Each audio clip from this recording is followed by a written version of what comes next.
까지는 이 소선지서를 일단 끝내려고 합니다. 소선지서가 잘 안 가시는 그런 책이기 때문에 이런 기회가 아니면 우리가 볼 수 있는 찬스가 잘 없습니다. 그래서 억지로라도 하여튼 소선지서를 끝내고, 근데 이 소선지서 보면요, 굉장히 중요한 일이 많이 들어있습니다. 물론 성경의 어느 한 편이 뭐 귀하지 않은 것이 없겠지만, 제가 봤을 때는 이 소선지서는 정말 이 시대에 우리에게 정말 필요한 그런 그 말씀이다, 이런 느낌 많이 받거든요. 이 분량에서 보면 이 양이 좀 작아가지고 뭐 이사야서나 예레미야서나 이런 데 비해갖고 좀 이렇게 무시당하는, 뭐 물론 무시하지 않겠지만, 근데 자가 보면 본의 아니게 무의식적으로 좀 무시당하고 제외되는 그런 부분들이 없지 않아 좀 있습니다. 그래서 의도적으로 이렇게 했기 때문에 이번 기회에 소선지서를 잘 이렇게 마스터를 하시고 은혜를 받으시면 좋겠다 이런 생각이 듭니다. 그래서 이제 오늘 일단 목표가 저 뒤에 있는 그 하박국까지 이렇게 끝내보려고 합니다. 근데 도저히 안 될 것 같아요. 안 될 것 같아서 일단 이 책을 남겼습니다. 그리고 오늘 책 한 권을 더 드렸는데, 그건 뭔가는 이스라엘의 역사하고 그 다음에 이제 우리가 이 성경에 관계되는 작품들을 좀 흠뻑놨습니다. 왜냐하면 네, 이스라엘의 역사를 이렇게 제대로 이해하지 못하고 성경을 보게 되면 무슨 말인지 느낌이 잘 안 와요. 특히 구약 같은 경우에는 이스라엘 역사를 알고 그 배경을 알고 봐야 이해가 됩니다. 특히 오늘 우리가 이 미가 다음에 나온 이 나움 같은 경우를 보면 쓰는 글들을 보면 이게 도대체 뭐 이야기인지 잘 몰라요. 그러니까 그 배경을 알아야 이 말이 그 말이구나 하는 느낌을 받게 됩니다. 그래서 이스라엘 역사 이 자료를 제가 봤을 때는 이 정도면 이 책이면 괜찮겠다 해서 하나 카피를 했어요. 그래서 이 중간기라는 그 부분이 있는데, 말라기 다음에 이제 마태복음 사이에 뽕 비어 있습니다. 그 사이에 도대체 무슨 일이 났느냐 이런 걸 또 모르면 뭐 이야기하는 게 앞뒤가 또 안 맞아 들어가요. 그래서 그런 부분을 제가 이 이스라엘 역사를 하나 넣어놨는데, 이건 뭐 읽어보시면 됩니다. 굳이 여기서 제가 강의할 필요도 없고, 또 제가 이스라엘 역사에 대해 전문가는 아니기 때문에 제가 말씀드리는 거나 이 책을 보시는 거나 매일반이 있습니다. 그래서 그대로 보시고, 그 다음에 이제 뒤에 또 참고를 해놓은 것이 보면, 이스라엘 역사뿐만 아니라 그 성경을 보다 보면 이 도랑형들이 나옵니다. 뭐 에바가 어떻고 뭐 달란트가 어떻고 이런 이야기 나오는데, 여기에 대한 감이 좀 있어야지 그게 어느 정도의 비중이 있구나 이런 느낌도 좀 쉽게 우리가 얻을 수 있게 됩니다. 그래서 그런 것들을 제가 좀 달아놨고요. 그 다음에 이제 이 구약 성경 배경까지도 이렇게 좀 더 첨가해 놨습니다. 그래서 역사하고 같이 더불어서 보시면 좀 도움이 되겠고요. 그 다음에 뭐 자료 찾는 김에 사복음서 비교 이런 것들이 나와 있기 때문에 이건 한번 표로 만드는 거 참 좋다 해서 제가 좀 하나 넣었습니다. 그리고 이 구원에 대한 거는 다음에 언제 한번 지금 목사님이 조직 신학하고 계시죠? 강의를.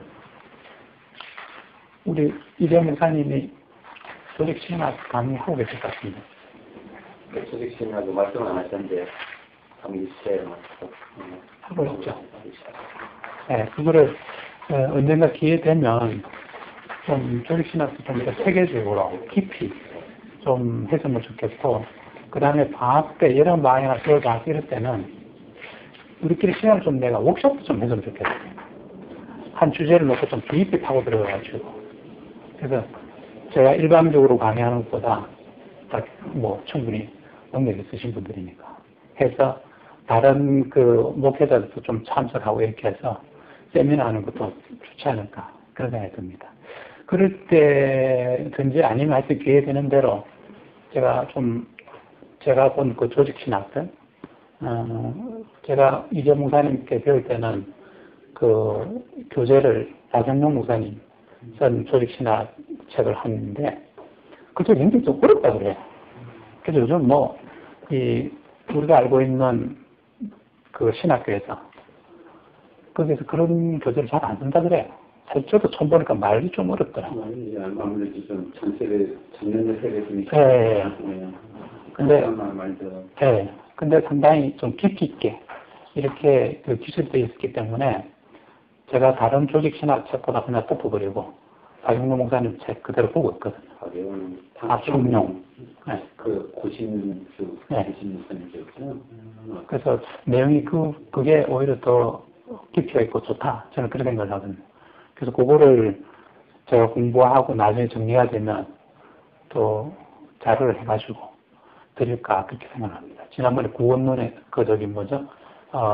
예정론하고 그렇게 자료 만들어 드린 것처럼. 혹시 목사님 저희 제안이 하나 있는데요. 네. 만약 목사님 만약에 이제 조직신학적으로 이렇게 한번 책을 잡으시려고 하시면 네. 이제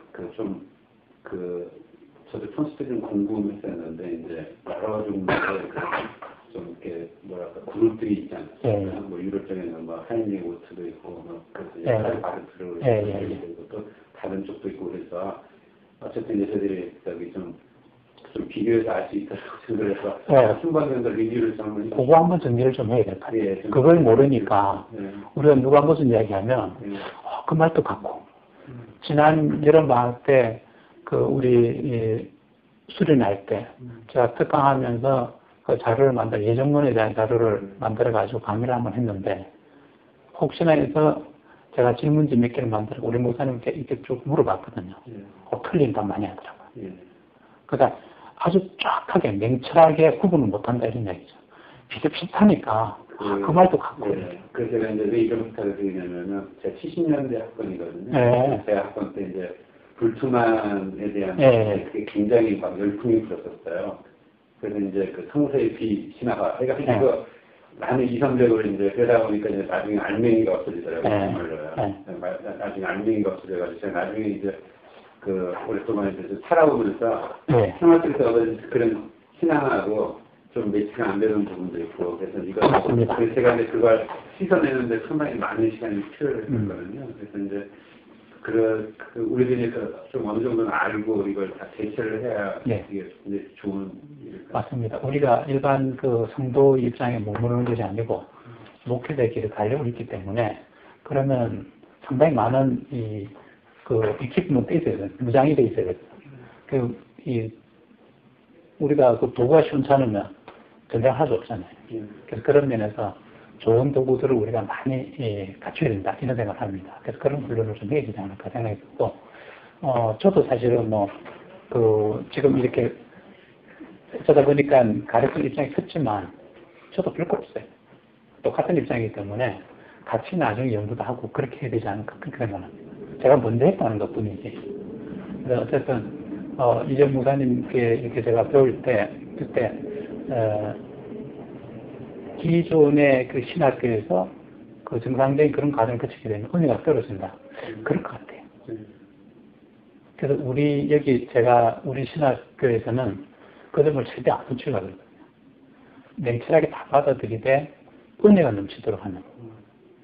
우리가 사실 하나님의 은혜로 사는 것이지 학문적으로 해가지고 하는 게 아니거든요.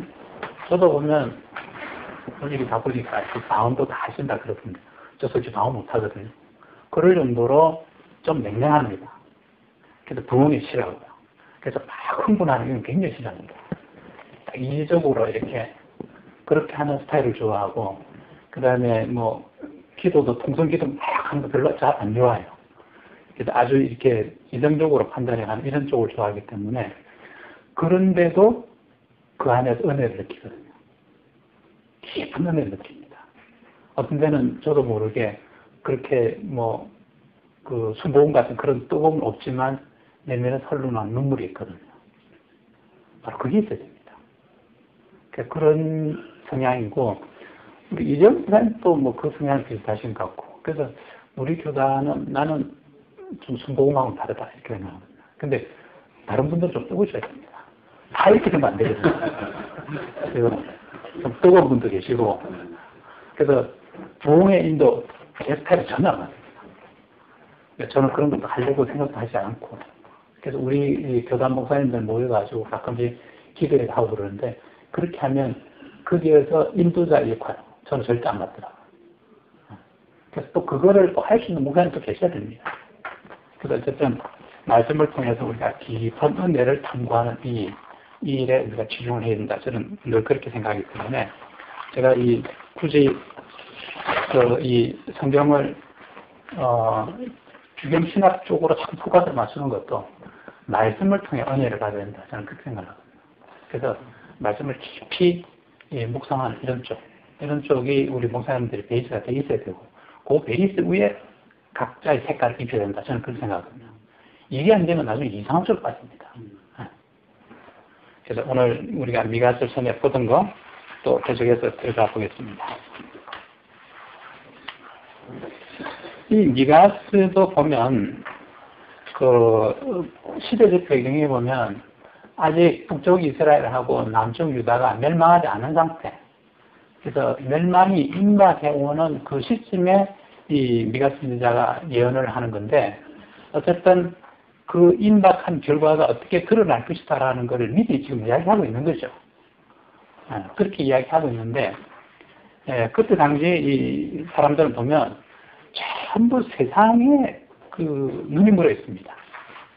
영적인 것에는 별로 관심들이 없는 것처럼 보입니다. 물론 그들이 그 살아가는 모습을 보면 예배도 잘 드리고 뭐 제사도 잘 하고 이런 외형적 모습은 충분히 갖춰져 있습니다. 근데 그게 전부 다 어떻게 되고 있는가 하면 습관을 흘렀다는 거죠. 이 점이 굉장히 중요한 점입니다. 오늘 우리의 모습이 그렇게 되지 않을까라는 그런 조바심은 너무 많습니다. 어릴 때부터 교회를 다녔으니까 주일날 되면 11시 당연히 교회 가야 되는 거고 밥 먹듯이 또는 숨 쉬듯이 물 마시듯이 그렇게 예배에 참여한다는 거죠. 이래가지고는 절대 못 받습니다. 주일마다 드리는 그 예배가 늘 새로워야 됩니다. 안 새롭거든요. 그러니까 예배 드리는 순간에 앉아가지고 뭐 하는가 하면 오늘 그 친구 만나가 뭘 하지? 잘도 모르는 그런 생각이 확 들어옵니다. 그러니까 매 주일마다 주님을 만나는 간격이 없다는 거죠, 우리가. 이런 신앙생활은 오늘 이 미가 선지자가 질타하고 있는 이스라엘 백성들하고 다를 바 전혀 없습니다. 오늘 이 땅에 수십 많은 성도들이 있다고 하지만 정말 그들이 늘 하나님 은혜 속에 살고 있느냐 전혀 그렇지 못합니다. 엊그제 제가 우리가 그 특별 과정이 있어가지고 직장인들 상대로 해서 강의하는 그 코스가 하나 있는데 그 강의를 제가 하면서 그 마침 이제 그 이어집 사는 한 분이 계셨는데 나이 50 훨씬 넘었는데 아이 뭐 대학 시험 치고 뭐 이런 것 때문에 뭐 일주일 동안 금식기도 하고 뭐 그랬다고 교회에서 뭐 수험생 부모들 뭐 7명인가 모여가지고 기도했는데 자기가 제일 열심히 없는 것 같아가지고 미안함을 느꼈다는 그런 이야기를 하더라고요. 근데 그 이야기 가만히 들어보면요 금식기도까지 하는데 뭘 놓고 금식기도 하는가 하면 우리 애가 이번에 시험 쳐서 점수 잘 맞게 해달라고. 이건 하나님 앞에 공갈접박하는 거거든요. 우리 신앙이 그렇게 가고 있습니다. 누가 그렇게 가르쳐놨는가? 목회자도 그렇게 가르쳐놓은 거예요. 그렇게 또 이 수험생들을 위해 가지고 특별 새벽기도, 뭐 40일 잡생기도 이런 거 하잖아요. 하지 말아야 됩니다, 이거. 그런 생각들이 보면 기복주의 신앙이거든요. 그러니까 우리 애 점수 잘 받게 안 해주면 내 죽습니다 이런 얘기거든요. 그 금식기도 안 되니까. 그 목숨을 담보로 하고 하는 기도잖아요. 그런 기도가 목사들에게 조장되고 있는 것이 오늘날 현재의 모습입니다. 오늘 미가서도 보면 그렇게 얘기하고 있거든요. 그러니까 그 입맛에 맞춰준다는 거죠. 성도들이 듣기 좋은 이야기 잘 해가지고 그들이 헌금 많이 하도록 해가지고. 그러니까 어떻게 보면 현금 갈취하려는 거죠. 그러면서 또 그런 기도할 때 보면 그 작전 기도 헌금 늘 드리게 하죠. 정말 심각한 상태입니다. 정말 기도해야 될 것은 내 이 아이가 하나님의 영광을 위한 큰 도구가 되게 해달라고. 어떻게 하든지 하나님의 영광을 위한 도구가 되게 해달라고. 이렇게 기도하는 거는 그건 해야죠. 우리가 당연히 해야 됩니다. 그 다음 그 일을 위해 가지고 하나님이 금식하라고 해야죠. 근데 대부분의 금식 기도는 보면 다 자기 욕심을 위해서 금식 기도하고 있습니다. 이 기도는 하면 안 됩니다. 그래서 난 그렇게 생각하는데 그런 금식기도 할 거면 차라리 잘 먹고 열심히 일이나 해라. 이렇게 이야기하고 싶어요. 저는 이때까지 금식기도 한 적이 없거든요. 앞으로도 뭐 하나님이 하라면 하겠지만 내 인위적으로는 금식기도 할 생각 전혀 없습니다. 그 점에 대해서는 여기 계신 여러분들도 어쨌든 그 정확한 기준을 가져야 됩니다. 그래서 이 땅에 많은 목회자들이 야합하고 있다는 거예요. 이때 오늘 미가서에서 이야기하는 이때 당시의 제사장들과 선지자들과 다를 바 하나도 없다는 거죠. 자, 그런 것을 염두에 두시고 이제 3장을 보시게 되겠습니다. 거기 보시게 되면 내가 또 이르노니 야곱의 두령들과 이스라엘 족속의 치지자들아. 여기서 야곱의 두령들아 하는 이 표현이 이 선지서에서 보면 야곱이라는 건 이스라엘을 상징합니다. 그래서 야곱을 하면 우리가 생각할 때 그 옛날에 그 한 사람 야곱, 그 사람이다 이렇게 생각하면 이게 참 이해가 안 됩니다. 그래서 이 야곱아 그렇게 이야기하면 너희 이스라엘 백성들아 이런 이야기죠. 야곱의 두령들아. 그러니까 이스라엘 민족의 지도자들과 그리고 이스라엘 족속. 이 야곱과 이스라엘은 같은 의미입니다. 야곱을 변해서 이스라엘이 됐던 것처럼. 그래서 어떤 의미에서 보면 이 야고바라는 이런 뉘앙스 안에는 변화되지 않는 자의 모습, 그런 모습도 또 들어있습니다. 이스라엘을 하면 변화된 이유의 모습, 그런 모습을 가지라는 그 간절한 마음이 이 선지자의 마음속에 있었기 때문에 야곱과 이스라엘 말을 명령해 쓰지 않았을까. 저는 그렇게 해석하고 싶습니다. 그러니까 그런 간절한 마음이 오늘 우리 마음속에 있어야 됩니다. 오늘 내가 책임지고 있는 이 성도들의 구원의 문제에 대해서 내가 정말 피눈물을 흘리면서 기도할 수 있는 그런 용기가 있지 않으면 목회자 자리 쓰면 안 됩니다. 근데 다들 어떻게 지금 하고 있는가 하면 그 목회에 자기가 목숨을 거는데 어떤 목숨을 거는가 하면 세상적인 목숨을 거는 거죠. 자기의 삶의 기반이 되고 있습니다. 세상적 수단으로 쓰고 있습니다. 근데 정말로 참 감사할 일은 여기 계신 분들은 그런 염려는 안 해도 되지 않을까. 나도 포함해서. 저도 은퇴하고 나면 어차피 나중에 연금 나옵니다. 그러면 기본적으로 먹고 살 거는 걱정 안 해도 되는 입장이에요. 그런 입장에서 목회를 하게 하시기 얼마나 감사한지 몰라요. 대부분의 목사들은 보면 교회에서 나오는 그 목회 사례를 그게 의존하거든요. 이게 참 심각한 문제입니다. 고개 코가 끼어 있으니까 그 틀을 벗어나지 못하는 거죠. 그 유혹을 사탄이 기가 막히게 이용하는 겁니다. 근데 우리 교단은 그렇지 않은 것만 해도 참 감사하다. 저는 그렇게 생각합니다. 이 어떤 그 은혜를 정말 잘 활용하셔야 됩니다.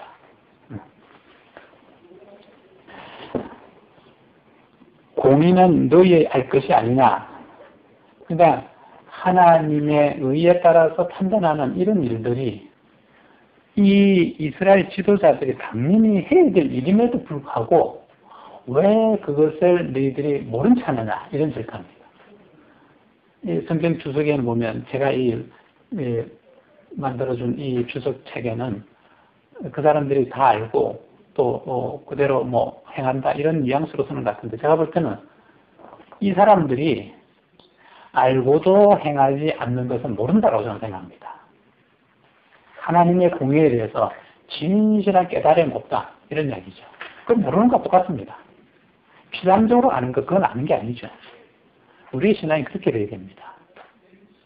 정말 확고한 믿음 위에서 확고한 믿음의 고백 위에서 이루어지는 신앙이 되어야 됩니다. 그냥 남이 이렇다 하더라 저렇다 하더라 뭐 주님이 나를 위해서 십자가 달려 죽으셨다 하더라 이런 거 아무것도 안 되는 거죠. 그건 아는 것이 아니다는 거죠. 어쨌든 그렇게 해서 공의를 알고 그것을 행해야 되는데 그 사실에 대해서 전혀 무감각해져 있는 이 지도자들의 모습. 오늘 이 땅에 있는 많은 종교 지도자들이 이처럼 무감각해져 있다는 것이 오늘 이 미가 선지자가 예언한 이때의 모습하고 너무나 닮았다는 얘기죠. 그래서 성경이라는 것은 이게 옛날 이야기책이라 이러면 아무 의미가 없습니다. 이것이 말씀이 살아있다는 것은 오늘 이 말씀이 내게 주는 말씀이다. 이렇게 할 때 이 말씀은 살아납니다. 제가 이 미가서를 읽을 때마다 보는 느낌이 정말 섬찟해집니다. 이 땅의 지금의 모습하고 어떻게 이렇게 닮았을까? 그러면 그 결과가 어떻게 된다는 걸 분명히 네가 선지자가 예언해놨는데, 그러면 앞으로 우리의 모습도 어떻게 될 것이냐? 분명히 그렇게 되는 거죠.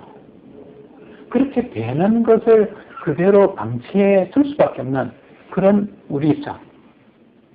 얼마나 심각합니까? 그래서 적어도 내가 맡고 있는 요 영역만이라도 하나님 앞에 바로 서도록 해야 되겠다. 그래서 내가 지금 그 설교하고 지도하고 있는 요만큼의 하나님의 백성이 되어서만큼은 내가 바른 길로 가도록 만들어야 되겠다. 이런 사명감이 우리에게 있어야 됩니다. 그렇게 할 때 이 성경은 살아 움직여서 역사하는 것이다. 저는 그렇게 생각합니다. 그래서 그렇게 하라고 오늘 하나님께서 특별히 여러분들 부르셨고 이런 자리에 오게 하셨고 이런 귀한 만남도 만든 것 아닌가. 그래서 우리가 서로 동력자가 되게 하고 그렇게 하신 것이 아닌가. 그렇게 저는 생각합니다. 그래서 그 책임을 변함없이, 그러니까 우리가 세월이 지나보면 익숙해지다 보면 무감각해집니다. 처음에 하나님을 만난, 주님을 만난 그 기쁨이 어느 순간에 보면 냉랭해져 있는 그런 모습을 발견하게 됩니다. 이러면 안 됩니다. 그래서 우리가 늘 새롭게 하옵소서 하는 것처럼 우리가 늘 새로워지는. 그래서 이렇게 할 때는 어떻게 해야 되는가 하면 내 혼자가 안 되죠. 그래서 공동체가 필요합니다. 그리고 우리 목회자들끼리 모여가 서로 고면하는 그런 일들이 필요합니다. 그래서 오늘 이렇게 공부하는 이 시간도 바로 그런 시간이 아닌가 저는 그렇게 생각합니다. 그래서 서로 위로해주고 힘을 낼 수 있도록.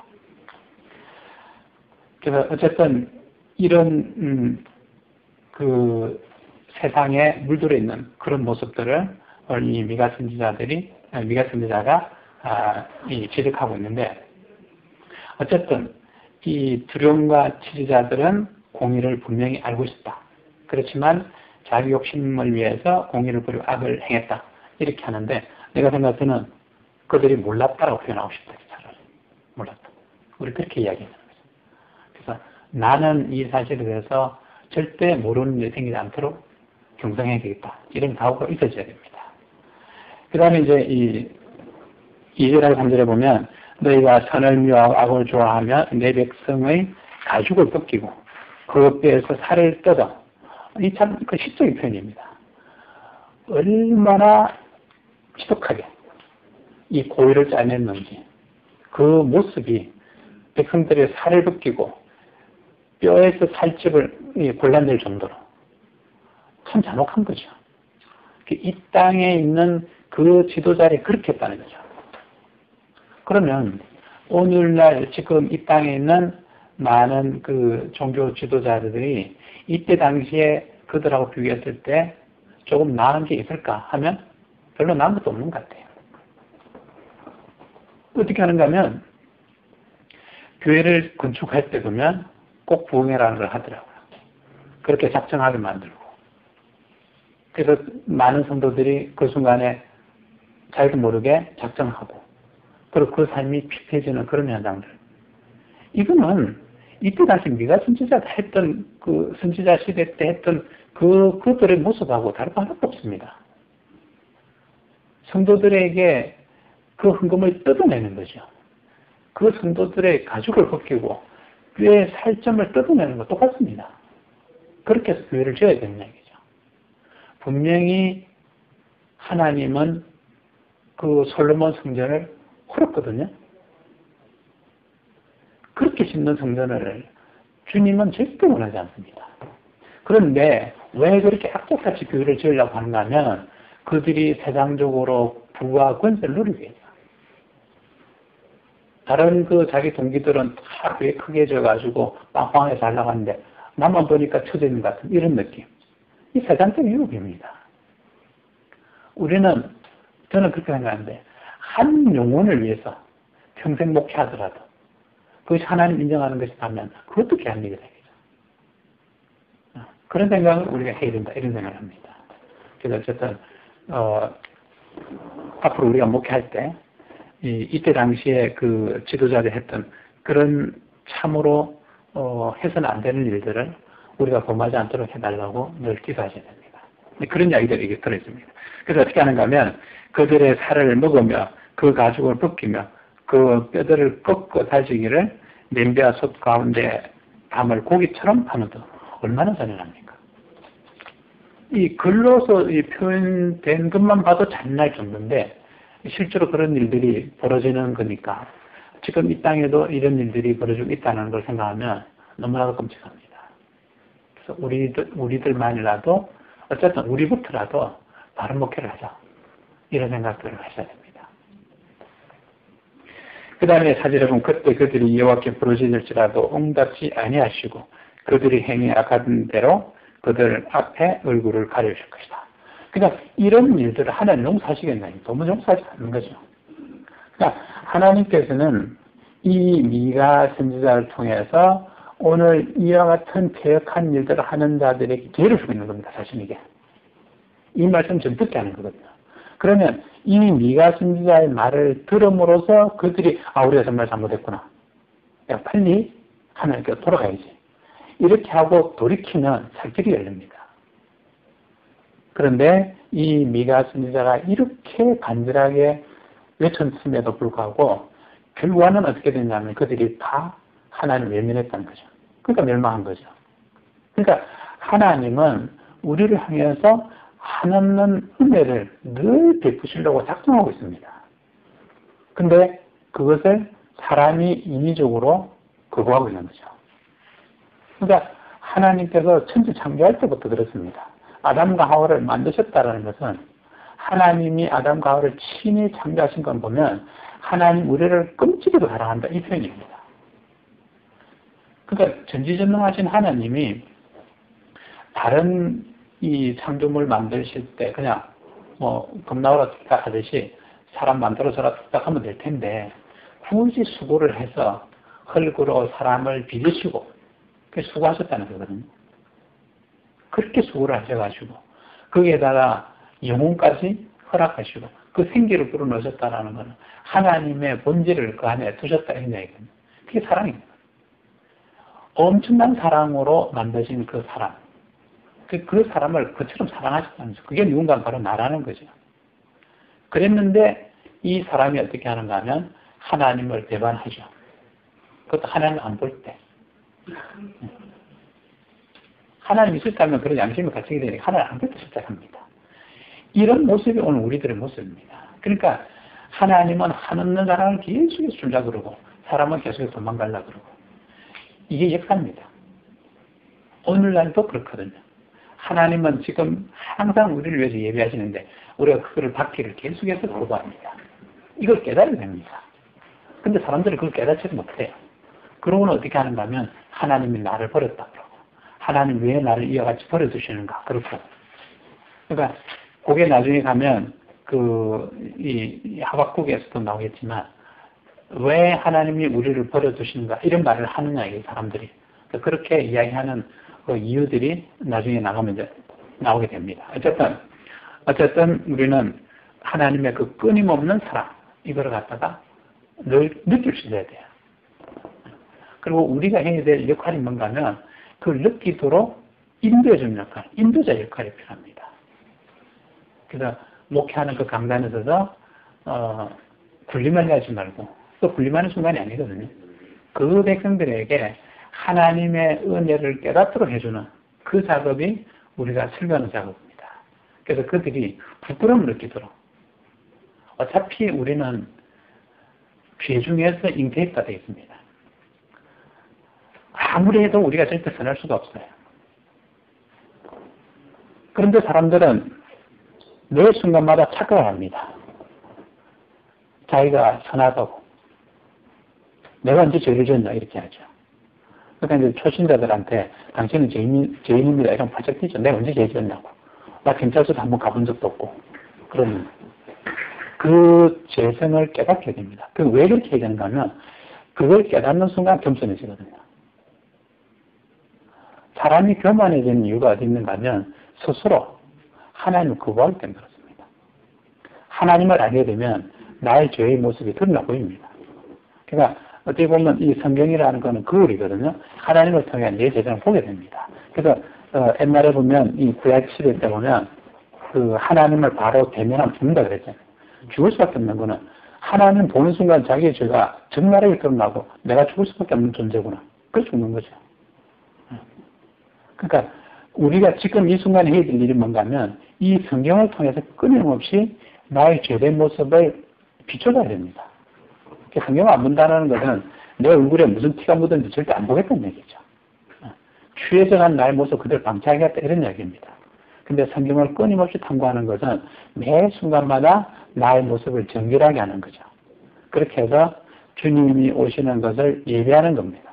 그래서 우리가 끊임없이 낮아져야 됩니다. 근데 목회자들이 목회를 하다 보면 어느 순간인가 보면 점점 높아져요.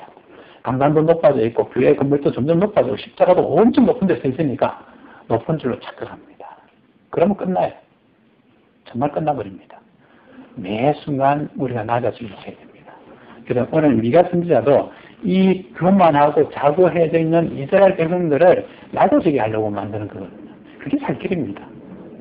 그래서 우리가 설교를 통해서 그것을 깨닫게 그렇게 만들어줘야 됩니다. 그 다음에 이제 보면, 어디를 보면, 내 백성을 유혹하는 선지자는 이에 물면 평강을 외치나, 이에 문다는 건 뭔가 하면, 먹을 걸 갖다 바치면, 뇌물을 주면. 그러니까, 많은 그 헌물을 갖다 주면, 그것을 인해서 이 사람들이, 선지자들이 어떻게 하는가 하면, 너는 평강할 것이다. 복받을 것이다. 이러고. 그래서 교회에서도 보면 그렇게 얘기해요. 복받으려면 헌금 많이 하라 그러고. 절대 그러면 안 됩니다. 이 헌금에 대해서, 물질에 대해서 정말 목회자들 잘 가르쳐야 됩니다. 오늘 이 순간에 있는 이 선지자들처럼 이 땅에 있는 많은 목사들이 똑같이 그렇게 하고 있다, 이거죠. 이에 물고 싶어 하는. 그래서 그렇게 하면 평강 외치는데 입에 무엇을 채워주지 아니하는 자에게는 전쟁을 준비하는다. 전쟁 준비한다는 뭔가 하면 곧 환란을 당할 것이다. 멸망할 것이다. 이렇게 겁을 준다, 이런 얘기죠. 그래서 듣는 자들 하여금 공포심을 느끼게 하고. 근데 우리가 신앙생활을 한다면 그 신앙생활을 하는 거로서 우리 마음이 평안해져야 됩니다. 근데 요즘 제가 그 화두를 가지고 많이 이제 생각을 하는데 어떻게 하면 교회 다니는 사람들이 마음이 평안해질 수 있을까? 교회를 다니는데도 불안해요, 사람들 전부 다. 정말 그렇습니다. 이 어떤 우울증, 스트레스 이런 것 때문에 병원 다니고 아니 교회 다니는데 왜 그렇게 병원을 다녀야 되는 거죠? 지금 뭔가 교회가 잘못되어 있다는 거죠. 그래서 어떻게 하면 저들이 믿음 안에서 평화를 누릴까? 마음의 안식을 누릴까? 이렇게 어떤 방법을 동원하면 더 좋을까? 이런 거를 요즘 제가 생각하고 있는데 어쨌든 오늘 이 선지자들은 이 재물을 갖다 바치지 않으면 그 마음을 전부 불안하게 만들어버린다는 거죠. 이런 선지자에서 여호와께서 가라사대 어떻게 하는가 하면 그러므로 너희가 밤을 만나리니 밤을 만난다라는 거는 이제 절망적인 순간이 오는 거죠. 희망이 없게 하는 거죠. 심판이 오는 겁니다, 결국. 그럼 결국에는 그런 선지자들에게 하나님께서는 반드시 심판하시기다 이런 얘기죠. 심판하시기다. 이상을 보지 못할 것이요 흑암을 만나리니 점치지 못할 것이다. 그러니까 이 예언자들을 보면 그러니까 이 하나님의 뜻하고는 전혀 상관없이 자기 임의대로 그냥 말을 그냥 선포해내는 거죠. 많이 갖다 뺐다는 너희는 잘 될 것이고 자손님 만대 복을 받을 것이다 이러죠. 그렇게 그것도 점치는 건 똑같은 거죠. 그런데 이런 것들을 다 하지 못하게 할 것이다. 그래서 이 선지자 위에는 해가 져서 낮이 캄캄할 것이다. 그래서 절망적인 순간 그러니까 심판하는 그 순간이 바로 그런 순간이 되는 거죠. 그렇게 할 것이다. 선지자가 부끄러워하며 술객이 수치를 당하여 다 입을 가릴 것은 하나님이 응답하지 아니하십니다. 그러니까 선견자 부끄러워하고 술객들이 수치를 당한다는 건 이미 이제 심판날에 와서 여기서 지금 이야기하는 심판은 예루살렘과 사마리아가 멸망당해서 아수르로 포로로 잡혀가고 바벨론으로 포로로 잡혀가는 그것이 그 순간의 심판을 상징합니다.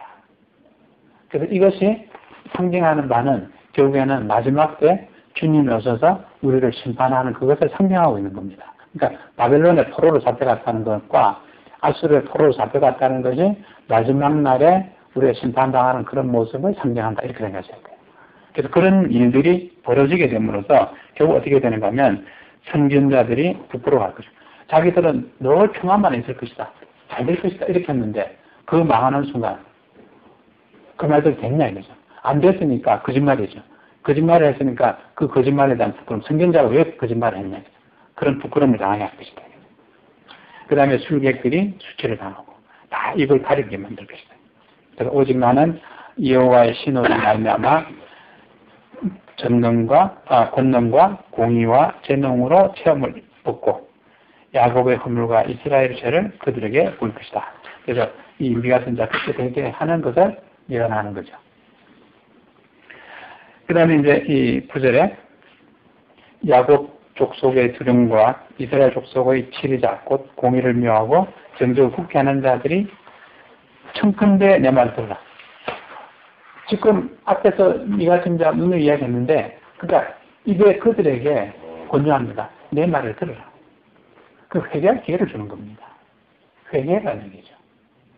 그러니까 하나님이 이 순간에 그들이 한 행위로 보면 도무지 용서받을 수 없는 그들이지만 그래도 그 순간에 또 역시 기회를 주는 하나님입니다.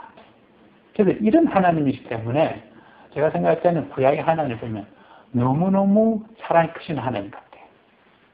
엄마의 사랑은 아기자기한 사랑이죠. 아버지의 사랑은 스케일이 큽니다. 그래서 구약의 하나님은 어떻게 보면 아버지 사랑 같아요. 너무 스케일이 큽니다. 우리 같으면 이런 사람들을 보고 용서해 주겠습니까? 기회를 주겠습니까? 절대 아니죠. 그런데 이 하나님께서는 미가 선지자를 통해서 그들에게 또다시 이와 같은 기회를 허락합니다. 기가 막힌 찬스를 그들에게 줬는데 그 찬스를 그들이 살리고 있냐? 못 살리고 있습니다. 이 못 살리고 있는 이 모습이 오늘 우리의 모습 들면 안 되는 것이죠. 지금 이 순간에도 하나님께서 우리에게 참으로 귀하게 찬스를 엄청나게 허락하는 겁니다. 그럼 우리가 이 앉아서 그 하나님 말씀 배우고 싶다라는 것이 이것도 하나님 찬스를 주신 거예요. 근데 이제 우리가 참 하나님 앞에 순종하면서 죽는 날까지 이 마음 변하지 말고 목회 잘해서 끝나야 되는데 중간에 옆으로 생각. 진짜 곤란합니다. 근데 모르긴 몰라도 제 경험으로 봐서는 이제 목회하시겠다고 시작하셨으니까 고난이 무진장 닥칠 겁니다. 저도 정신 못 차릴 정도로 아니 내가 신학하기 전에는 멀쩡했는데 왜 신학하고 나서부터 왜 자꾸 이렇게 생기냐 이죠. 진짜 괴로워가지고 내가 도저히 못하니까 어떤 순간에 아이고 신학 뺏쳐야 되겠다. 이렇게 생각할 때 참 많았어요. 시험이 옵니다. 그것을 이겨내는 용기가 필요해요. 그 다음에 이제 목회 안수받고 나서 목회자로서 목회를 하는 한 3년 동안 또 무진장 또 시험을 당하게 됩니다. 그 고비를 잘 넘기시기 바랍니다. 그게 찬스거든요. 그게 찬스입니다. 그 찬스를 잘 살리면 기가 막힌 은혜가 준비되어 있는 겁니다. 그렇다고 해서 돈 많이 번다는 얘기 아니고 하나님의 그 크신 은혜를 볼 수 있는 눈이 쫙 열리게 됩니다. 그런 은혜가 되시기 바랍니다. 자, 그 다음에 10절에 보면 시온을 피로 예루살렘을 죄악으로 건축하는도다. 이 시온은 이게 좀 예루살렘을 상징합니다. 특히 어떤 데는 시온 하면 예루살렘 성을 상징한다고. 그래서 시온과 예루살렘 이것을 피와 죄악으로 건축한다 하는 건 뭔가 하면 그때 당시에 그 화려함이 누구를 통해서 난 것이냐면 그 많은 백성들을 고의를 짜내서 만들었다 이런 얘기죠. 그 고의를 짜냈으니까 그게 결국에는 피로 만든 거죠. 그렇게 한 이 시온과 예루살렘을 하나님이 기뻐하시겠느냐 이런 이야기입니다. 기뻐할 수가 없죠. 이게 이스라엘 백성들의 역사였습니다. 이랬으니까 하나님이 어떻게 그 북이스라엘을 아수르에게 멸망당하지 않게 버려두시겠냐는 거죠. 그 다음에 남쪽 유다도 마지막 순간에 하나님께서 바벨론에게 멸망당하도록 허락하실 수밖에 없었던 거죠. 그 징계를 통해서 그러니까 이 백성들이 아수르에게 멸망당하고 바벨론을 포로로 잡혀가는 그 순간은 우리가 참으로 하나님 앞에 징계를 받았구나. 그러니까 어떻게 보면 저주받았다 이렇게 생각할 수 있게 됩니다. 그러나 그게 절대 저주가 아니에요. 이스라엘 역사를 보면 그 순간에 하나님이 은혜를 베푸신 겁니다. 만약에 그렇게 안 됐으면 그 이스라엘 백성들이 이 땅에 영원히 사라졌을 거예요. 근데 그렇게 해서 그들로 하여금 매를 얻어맞고 하나님을 아는 마음이 다시 생기게 하는 거죠. 그래서 하나님께 돌아온 겁니다. 그래서 우리가 자식들이 잘못했을 때는 매를 들어서라도 바른 길로 가게 하시듯이 하나님도 이스라엘 백성들을 그렇게 하셨다는 거죠. 그러면 그 순간에 그 모진 고통을 당하는 그것을 하나님 보시고 기뻐하셨겠네요. 얼마나 가슴 아팠겠네요. 그 찢어지는 가슴을 안고서도 그 일을 하는 하나님. 그게 사랑의 하나님입니다. 오늘 하나님 우리에게도 그렇게 하는 겁니다. 내가 어떤 순간 참으로 어려운 고통을 당하는 그 순간에 하나님이 더 마음 아파하시는 거죠. 그걸 깨달아야 됩니다. 내가 이렇게 참 어려움을 당하면 어떤 순간에 내만 이렇게 당하는 거 아니냐. 너무 외롭다 이렇게 생각하는지 모르지만 그 순간에 하나님도 더 고통스럽고 하나님도 더 외롭다는 사실, 주님이 그렇게 된다는 사실을 우리가 알아야 됩니다. 그거를 우리 성도들에게 어떻게 실감나게 좀 이야기를 해야 되는데 방법이 잘 없어요. 그 느낌이 와야 되는데 목회를 하면서 느끼는 게 매 순간마다 내가 내 주님의 심정을 내가 이해한다. 그래서 뺀질이다. 몇 명을 가르쳤는데 아직까지도 그대로고 어떻게 저렇게 못 깨달을까? 주님이 베드로를 보면서 얼마나 답답해 하셨을까? 오늘 나를 보고 그렇게 답답해 하셨을 거예요. 그런 느낌을 저는 많이 받습니다. 그 다음에 이제 12절에 이러므로 너희로 인하여 시온이 닭같이 갈멸당하고, 닭같이 갈멸당한다라는 것은 지금이 화려한 도성입니다. 근데 그것이 다 없어지고 그냥 맨바닥에 드러나고 그 맨바닥에 사람들이 씨를 뿌리려고 밭을 갈아버리는 그런 비참한 모습입니다. 그 영원없던 모습이 하나도 없이 언덕한 데 없이 다 사라져버리고, 그러니까 풀이 무성하니까 밭을 갈고 씨를 뿌리려고 그렇게 하는 모습. 예루살렘은 무더기가 되고 성전에 사는 숲을 높은 곳과 같게 된다. 이 성전에 산 하는 거는 지금 예루살렘이 언덕 위에 있기 때문에 그걸 지금 상징합니다. 그 예루살렘 성이 다 무너져가지고 황폐해지는 모습. 그러니까 멸망당한 자의 모습이 이렇다 이런 이야기죠. 이렇게 될 것이다. 그래서 말일에 이르러서는 여호와의 전의 산이 산들의 꼭대기에 굳게 서며 자람 산들 위에 뛰어나고 민족들이 그리로 몰려갈 것이라. 이까지는 저 3절까지는 심판에 대해서 지금 이야기했습니다. 너가 매를 맞을 것이다. 그래서 희망 없는 그런 순간처럼 보이게끔 하는 그런 모습이지만, 그런데 어떻게 하는가 하면 이 하나님의 그 섭리는 그 뒤에 반드시 은혜가 따라붙습니다. 어떻게 하면 구원할 것이다.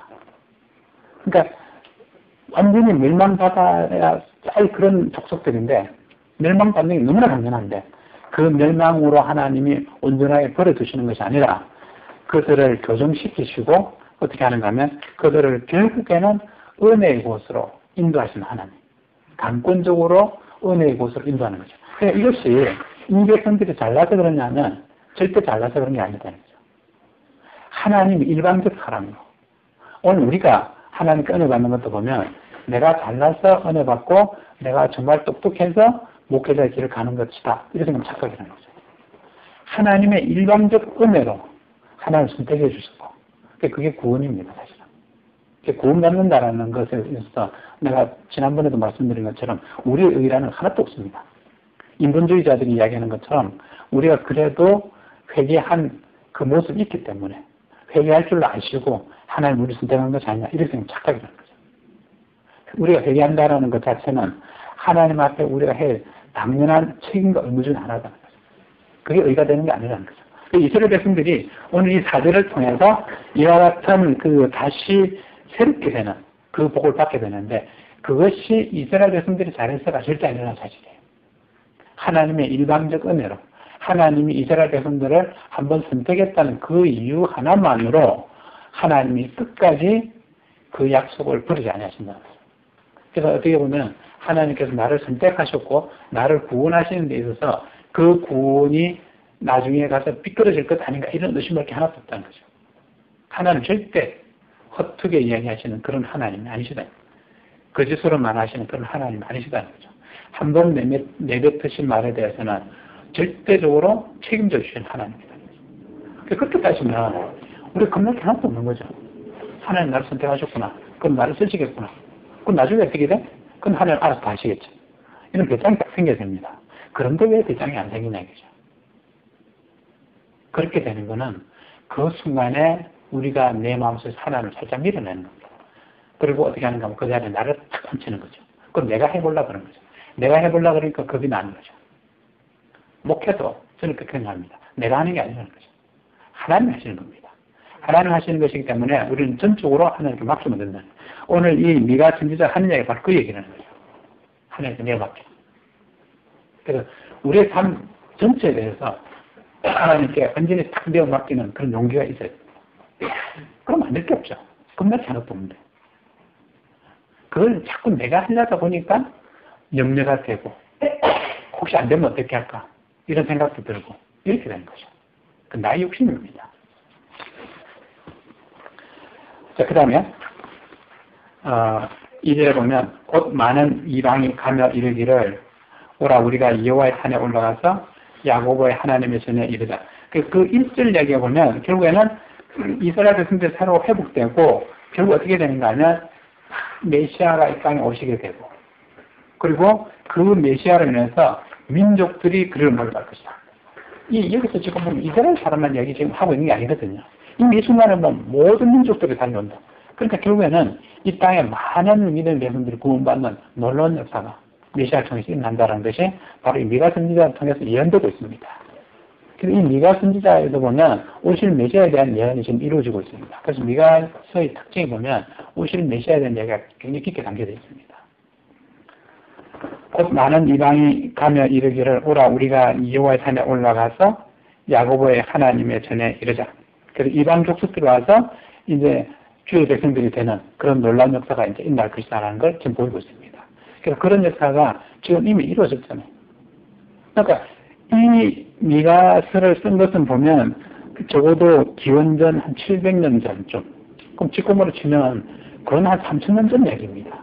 3000년 전에 이미 이 땅에 많은 백성들이 주님께로 돌아올 것이라는 사실이 예언됐고 이 짜고 친 게 아니죠 절대.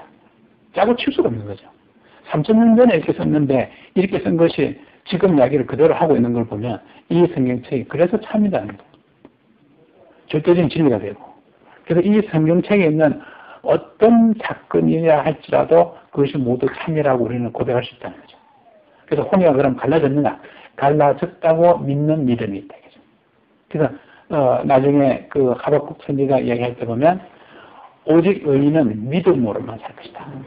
그래서 과학적으로 도저히 이해 안 되지만 우리는 믿음으로 그것이 이루어진 줄로 믿는다. 사실 우리 과학하면서 느끼지만 과학으로서 한계를 느낄 때 참 많잖아요. 하다 보면 안 되는 영역이 더 많습니다. 과학을 잘 모르는 사람들 입장에서는 과학이 맞는 것처럼 생각되지만 실제로 과학을 하고 있는 제 입장에서 보면 안 되는 게 너무 많거든요.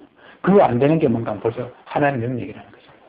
그 하나님의 영역이 분명히 존재하기 때문에 과학적으로 이해 안 되는 그 모든 건 다 하나님의 영역에 있는 겁니다. 그것을 우리가 과학적으로 해석하려고 덤벼드는 자체부터가 무모한 거죠. 그래서 성경을 비과학적이라고 들고 나오는 사람은 그래서 우매한 자들이죠. 과학을 잘 모르기 때문에. 이러다 보면 오늘 이게 또 참으신데 안 나갑니다. 못하면 나중에 주석 해놓은 거 참고하십시오. 근데 사실 주석 지금 제가 이야기하는 거 보면 주석 책 없는 이야기를 지금 많이 끌고 가고 있기 때문에 좀 그렇습니다. 이 성경을 읽다 보면요, 주석책을 여러 번 참고해서 제가 보는데 그 주석책에 없는 은혜가 느껴집니다. 그게 참 중요합니다. 그게 그 순간순간마다 주님께서 내게 주시는 은혜다. 저는 그렇게 하고 봤는데 일부러 이렇게 녹음하는 것도 지금 제가 이렇게 이야기하는 것이 어제 생각된 이야기 전혀 아니에요. 이 순간에 어떤 그 나라 이런 생각나게 하셔서 하는 그런 말이니까 나도 받아가 나중에 또 들어봐요. 이래 놓고 이제 강릉갈 때 이제 들어보고 갑니다. 이런 이야기 했구나. 그래서 결국에는 그게 무슨 얘기냐면 내 입은 도구라는 거예요. 내가 절대 아닙니다. 우리가 생각할 때 내가 한다 생각하면 절대 곤란합니다. 항상 우리는 나는 주님의 도구로만 쓰여지게 하옵소. 매 순간마다. 여기서 까딱 잘못하면 넘어지면 큰일 납니다. 여기 미가 선자가 늘 얘기하잖아요. 그 교만기. 우리가 어찌하든지 간에 하나님 앞에서는, 주님 앞에서는 우리 교만이 요만큼도 없어 보여요. 철저히 낮은 모습이 되어야 됩니다. 그래서 세상에서 높은 자는 그래서 참 구원받기 어렵습니다. 구원받기. 자, 그 다음에,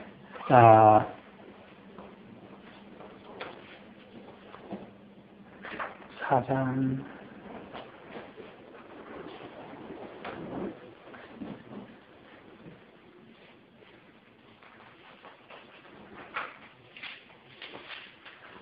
이렇게 써놓으면 내가 솔직히 잘 못 보고 이래서 좀 문제인데.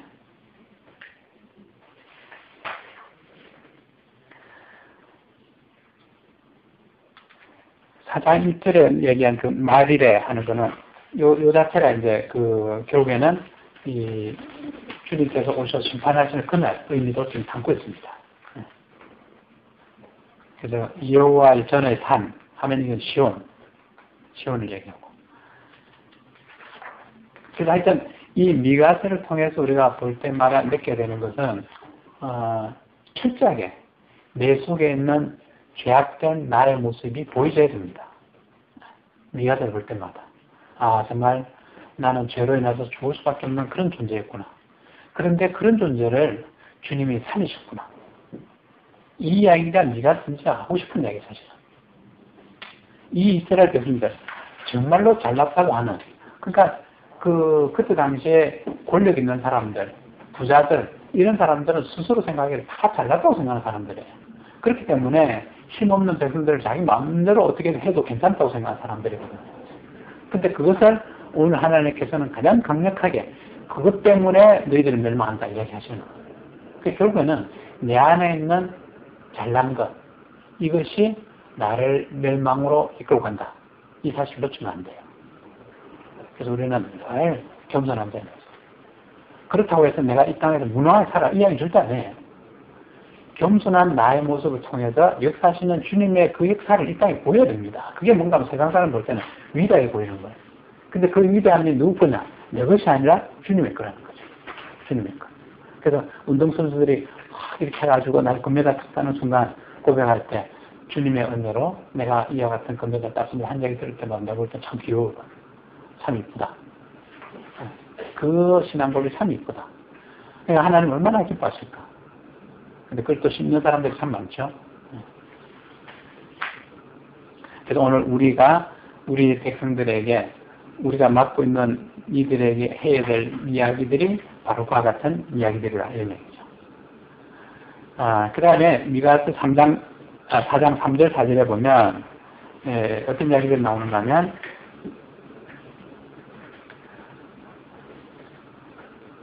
거기 3절에 보면 그가 많은 민족 중에 심판하시고 먼 곳에 강한 이방을 판결하시니 우리가 그 칼을 쳐서 보석을 만들고 창을 쳐서 낫을 만들 것이며 이 나라와 저 나라가 다시는 칼을 들고 서로 치지 아니하며 다시는 전쟁을 연습도 하지 않을 것이고 이 주님의 나라입니다. 주님의 나라. 그러니까 주님의 나라와 세상 나라의 차이가 뭐냐? 세상 나라들은 똑같은 쇠지만 세상 나라는 그 쇠를 가지고 어떻게 하는가 하면 말을 만들고 칼을 만들고 창을 만들고 사람 죽이면 됐습니다.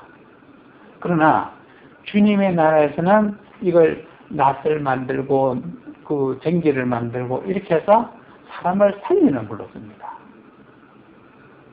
오늘 우리도 이 점에 대해서 참 조심해야 됩니다. 말씀을 통해서 까딱 잘못하면 많은 사람을 죽일 수도 있습니다. 우리가 정말 해야 되는 것은 오늘 이 주님의 나라와 마찬가지로 말씀을 통해서 많은 사람을 살리는 일, 그것을 해야 됩니다. 그래서 오늘 미가 선지자도 바로 그런 의미에서 선지자 말을 통해서 이 백성들을 살리고자 하는 거죠. 그 반면에 그때 당시에 있는 많은 선지자들과 제사장들은 그 말을 통해서 그 백성들을 죽이고 있었다는 사실이에요. 그래서 정말 대비되는 순간들입니다. 세상에 속한 예언자들은 사람을 죽였지만 하나님의 나라에 속한 예언자들은 사람을 살리는 쪽으로 했다. 그래서 우리가 본받을 것은 바로 그 하늘에 속한 자, 그와 같은 모습을 본받아야 된다는 거죠. 이 땅에 많은 성도들이 바로 그 사실을 본받아야 됩니다. 그래서 우리가 신앙생활을 한다는 것이 결국은 그걸 본받고 실천을 옮기는 건데 아무것도 없어요. 자기 위안을 받으려고 하는 신앙생활을 하는 거죠. 그래서 어떻게 하는가 하면 오늘 주일날 예배 갔냐? 오늘 친구들하고 다 놀러가 집에서 다 놀러 가기로 했는데 그냥 갈래니 찜찜하고 어떻게 하는가 하면 일부 예배 쫓아가가지고 예배 탁 드리고 내가 갔다 왔지. 그러고 놀러 간다 이거죠. 그러면 그게 뭐냐 이거죠. 자기 위안거리로 삼으려는 거예요. 정말 하나님 앞에 주님 앞에 영광 돌리러 간 예배가 아니라 그 예배를 드렸으므로 주님한테 가가지고 내 예배 드렸죠? 잘했죠? 이렇게 하려고 하는 거죠. 이 거짓 신앙이라는 거죠. 우리 삶이 그렇습니다. 지금 이 땅의 삶. 그런 신앙인들의 모습을 바로 잡아줘야 될 역할을 누가 해야 되냐? 우리가 해야 된다는 거죠. 그 상징이 있는 겁니다. 그냥 매주일날 사람들 모아놓고 설교하고 이게 아니라는 거죠. 그런 식으로 설교할 것 같으면 우리 아니라도 하는 사람 많습니다. 이 땅에 많은 목회자들 얼마나 많습니까? 그들은 분명히 주일날 설교합니다. 그런데 오늘 우리가 설교해야 될 것은 살리는 설교가 되어야 합니다. 미가 선지자처럼. 자, 그 다음에 4장 5절에 보면 그 이름을 빙자하여 우리 하나님 여호와 이름을 빙자하여 빙자한다라는 의뢰한다 이런 말입니다. 빙자하여 영원히 행할 것이다. 그런다 이거. 자, 그 다음에 6절과 7절에 보면 그날에는 이 그날에 하는 거는 결국에는 심판하시는 그때. 다시 말해서 메시아가 주님의 나라를 세우시는 그 순간의 의미도 포함되고 있습니다. 그래서 물론 이제 이 미가 선지자 입장에서 보면 이 이스라엘 백성들에게 이야기할 때는 그날에 하면 바빌론 쳐들어오고 아수르 쳐들어오는 그날이 될 수도 있습니다. 어쨌든 심판하는 그날. 그런 이야기입니다. 그래서 하나님의 백성은 어떻게 되는가 하면 그날에 심판받은 상태에서 회복되어 구원을 받게 되고. 그러니까 한편에서는 심판이지만 한편에서는 회복된다는 거죠.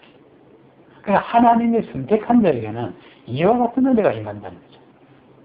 선택되지 못한 자들, 구원받지 못할 자들에게는 정말 무시무시한 날이 되는데 이미 구원받기로 준비된 자들에게는 그때는 참으로 은혜의 날이 된다는 거죠.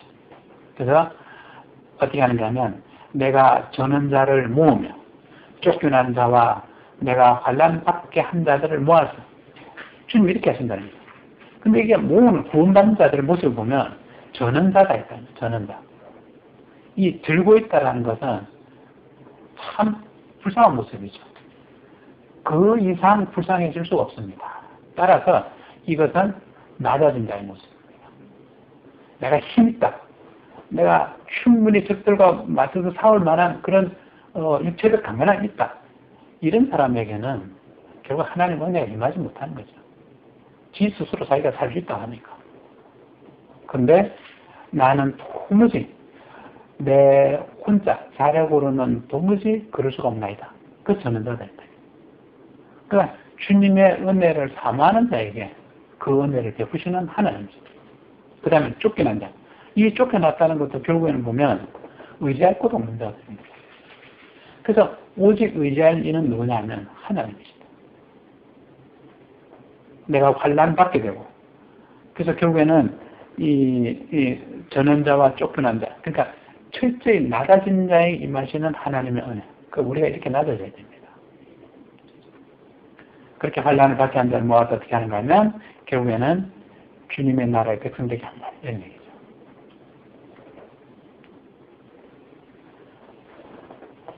그 다음에 8절의 이야기가 너 양떼의 망대요. 이 양떼의 망대 하면 이건 지금 다윗의 왕가를 지칭합니다. 딸 시온의 산이요.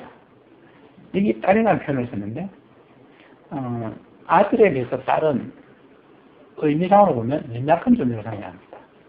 그래서 이 시온이 어떻게 되느냐면 참으로 연약하게 되어 있다. 그래서 외부의 침략을 받아가 힘없이 쓰러지는 그런 모습. 그래서 이 바벨론의 침략으로 허망하게 무너지는 모습. 이런 모습을 언력에서는 딸 시온의 산이다. 이렇게 지금 표현하고 있습니다.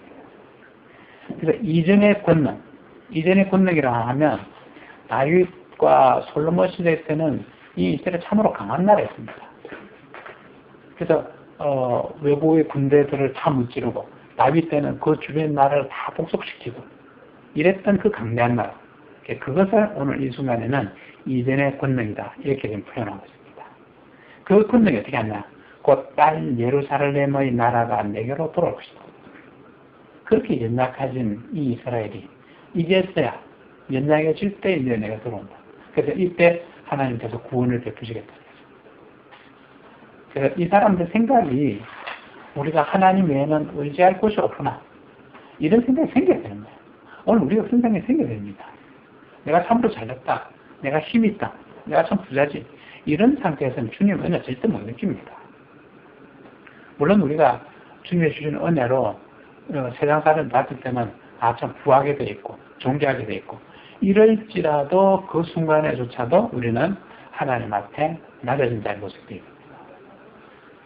그 순간에도 하나님 은혜를 충분히 받을 수 있어야 돼요.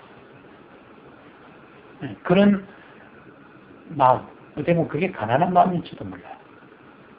마음이 가난한 거예요. 그래서 보기 때문에. 그래서 우리가 내면에 나는 족하다. 내가 이만하면 됐지. 이건 부유한 마음이죠. 그런 마음에서는 절대 천국에 임하지 못합니다. 그래서 평생토록 우리가 하나님 앞에 설 때, 주님 앞에 설 때 내가 늘 갈급하는 마음으로 주여 내게 은혜를 베푸시옵소서. 주님께서 내게 참으로 많은 걸 주판구로 채워주실 때는 그것이 내 거라 생각하지 말고 그것으로 주님의 영광을 드러내라 한 것으로 생각해서 그렇게 쓸 수 있는 용기, 그게 또 필요한 거죠. 하나님께서 내게 지혜를 주시면 그 지혜가 내 것이라 생각하지 말고 이 지혜로 하나님의 백성들을 바르게 인도할수있게 하는 그런 용도로 쓰고 또 세상에 권세가 있으면 그 권세를 이용해서 하나님의 영광을 드러내도록 또 쓰고 그럴 때 그것이 나는 빈자의 모습이다. 내 거라 생각하면 안 되는 거죠. 근데 오늘 이스라엘 백성들이 그런 생각을 전혀 못하고 살아간 겁니다. 만약에 그런 생각을 하고 살아갔으면 이스라엘 백성들이 다윗과 솔로몬 시대 그 영광을 계속 유지하고 을 몰라요.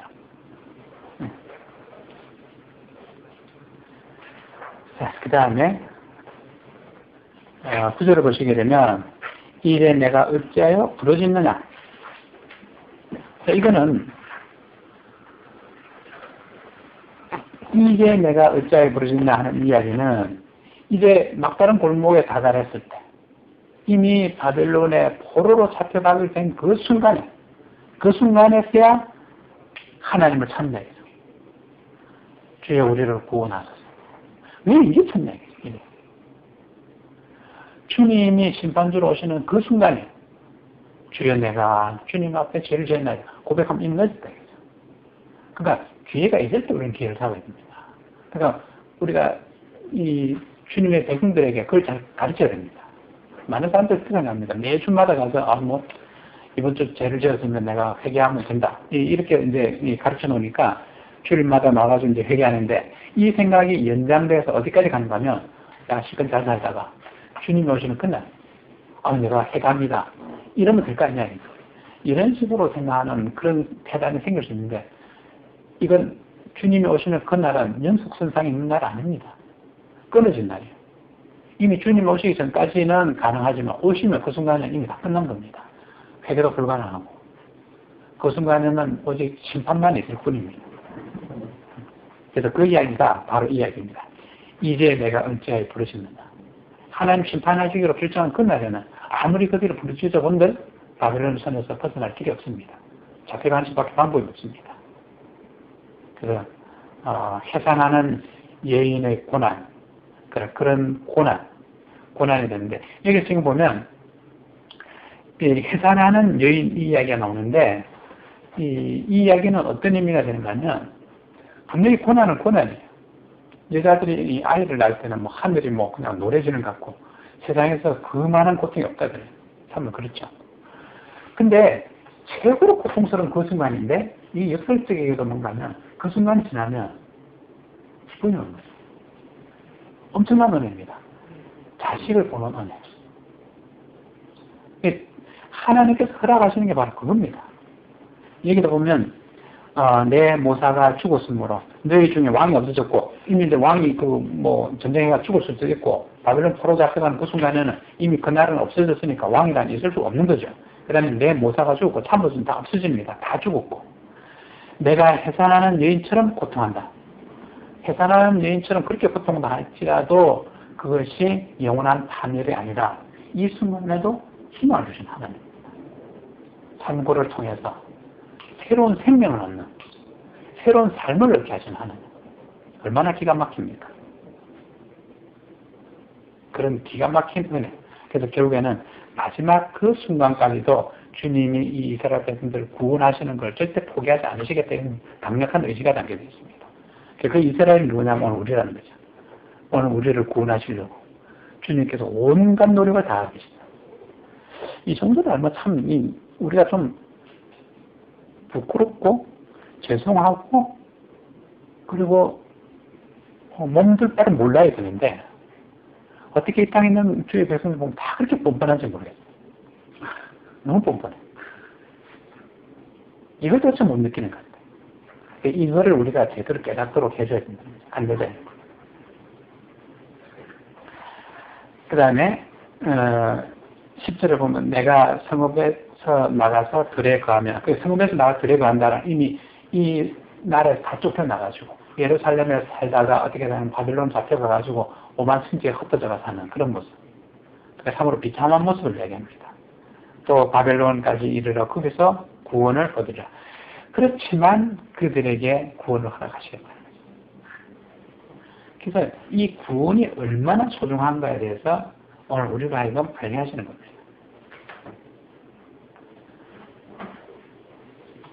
그래서 우리의 이 잘못된 것, 이걸 어떻게 하는가 하면 성화시켜서 은혜로 만드신 하나님. 정말 놀랍습니다. 우리는 잘못을 저지르지만 그 잘못을 통해서 구원을 만들어내시는 하나님. 참 기가 막힙니다.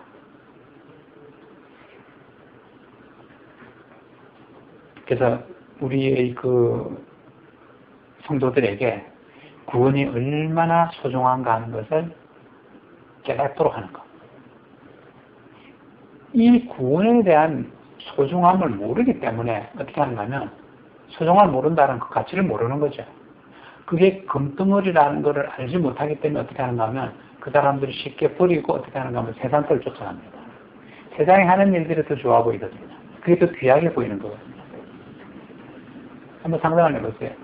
30살짜리 애들이 공기놀이를 하는데 예를 들어가 다이아몬드 요만한 조각 한 5개 이렇게 놓고 이렇게 공기놀이 하라고 하면 애들 좋아하겠대? 근데 그거보다 좀 알맹이 굵은 거, 큼직큼직한 거 그거 이제 딱 갖다 주면서 야 이걸로 공기놀이 하고 그거 내주라. 당연 씁니다. 애들은. 왜냐면 다이아몬드 소중함을 모르거든요. 우리가 그렇습니다. 성도들이 구원이 얼마만큼 소중한가를 모르니까 그 구원에 대해서 민감하고 오늘도 맨날 이 세상에서 돈을 얼마나 벌까? 사업을 어떻게 할까? 이러다 보니까 교회 가는 걸 아주 당하지 않습니다. 그래서 그렇지 않대가지고 이 구원의 소중함과 이 귀중함을 이걸 깨달아요. 이걸.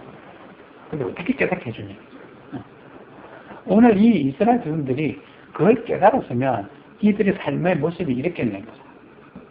그걸 못 깨달았으니까. 오롯이 세상을 향했고 그 선지자들조차도 그걸 못 깨달았으니까 물질의 유혹이 돼가지고 성도들 하여금 헌금 많이 하라고 그렇게 부추기고 헌금 안 하면 공갈협박이나 하고 그러고 살았다.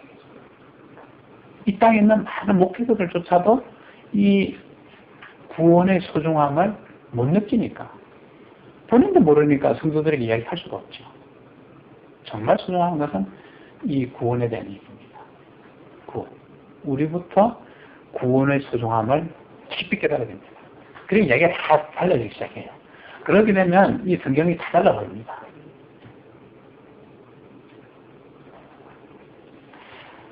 자, 그 다음 대충 좀 넘어가야 되겠습니다. 제가 보면 안 될 것 같고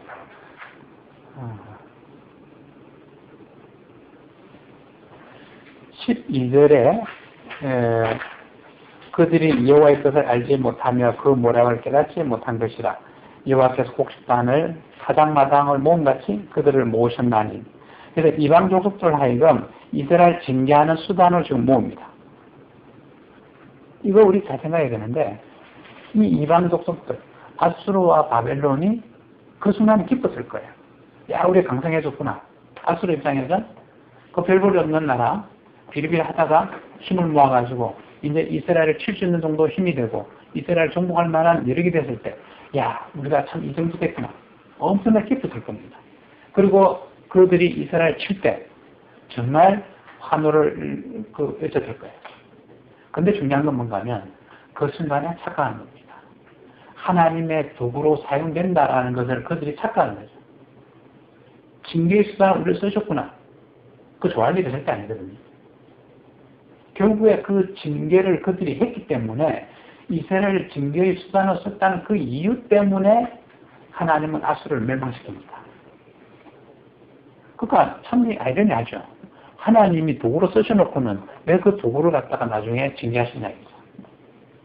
오늘 우리도 까딱 잘못하면 징계의 수단으로 사용될 수 있습니다. 그러면 우리에게 나중에 화가 미칩니다. 그렇게 되는 우리를 범하지 말아야 됩니다. 신앙생활 그래서 잘해야 돼요. 바벨론도 그랬을 거예요. 남쪽 유다를 칠 때, 야, 우리가 이렇게 강성했구나. 복받았구나. 그렇게 생각했겠지만, 그들이 결국에는 망하는 길로 가는 겁니다. 얼핏 봤을 때는 잘된 것처럼 보이지만, 그것이 멸망으로 가는 길이라는 것이 눈에 보일 수 있어야 돼요. 오늘 우리들에게도 그런 일들이 벌어질 수 있습니다. 세상 사람들이 봤을 때, 정말 잘 되는 것처럼 보이는 그것이 우리를 유혹할 수 있게 됩니다. 조심해야 됩니다. 세상 사람들이 탐하는 걸 우리가 절대 탐하면 안 되는 거죠. 오늘 바벨론과 아수르를 통해서 하나님 우리에게 교훈하는 것이 바로 그것이라는 거죠. 그 다음에 이제 5장 1절에 보면 딸 군대라는 이 딸 군대. 이게 지금 보면 군대이긴 군대인데 딸이라는 거죠. 힘없는 군대. 맥없이 쓰러져가는 그런 군대. 이런 이야기가 됩니다. 그래서 너는 때를 모을지다 하는 거는 이 군대를 모으는데 이렇게 모아본들 이미 하나님이 정해놓으셨기 때문에 아무 힘을 못 쓰는 거죠. 맥없이 무너집니다. 그 다음에 나머지는 그냥 읽어보시고 제가 생각했던 것들만 보완하겠습니다. 이 다 해서는 안 될 것 같고 5장 2절에 보면 여기 보면 그 1절에 이 베들레헴 에브라다야 이렇게 이제 이야기하는 것에서 주님이 탄생하실 것에 대한 예언이 지금 이루어지고 있습니다.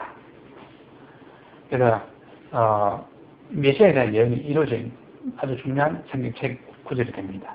이 에브라다 하는 것은 뭐 특집을 했는데 열매를 많이 맺는다.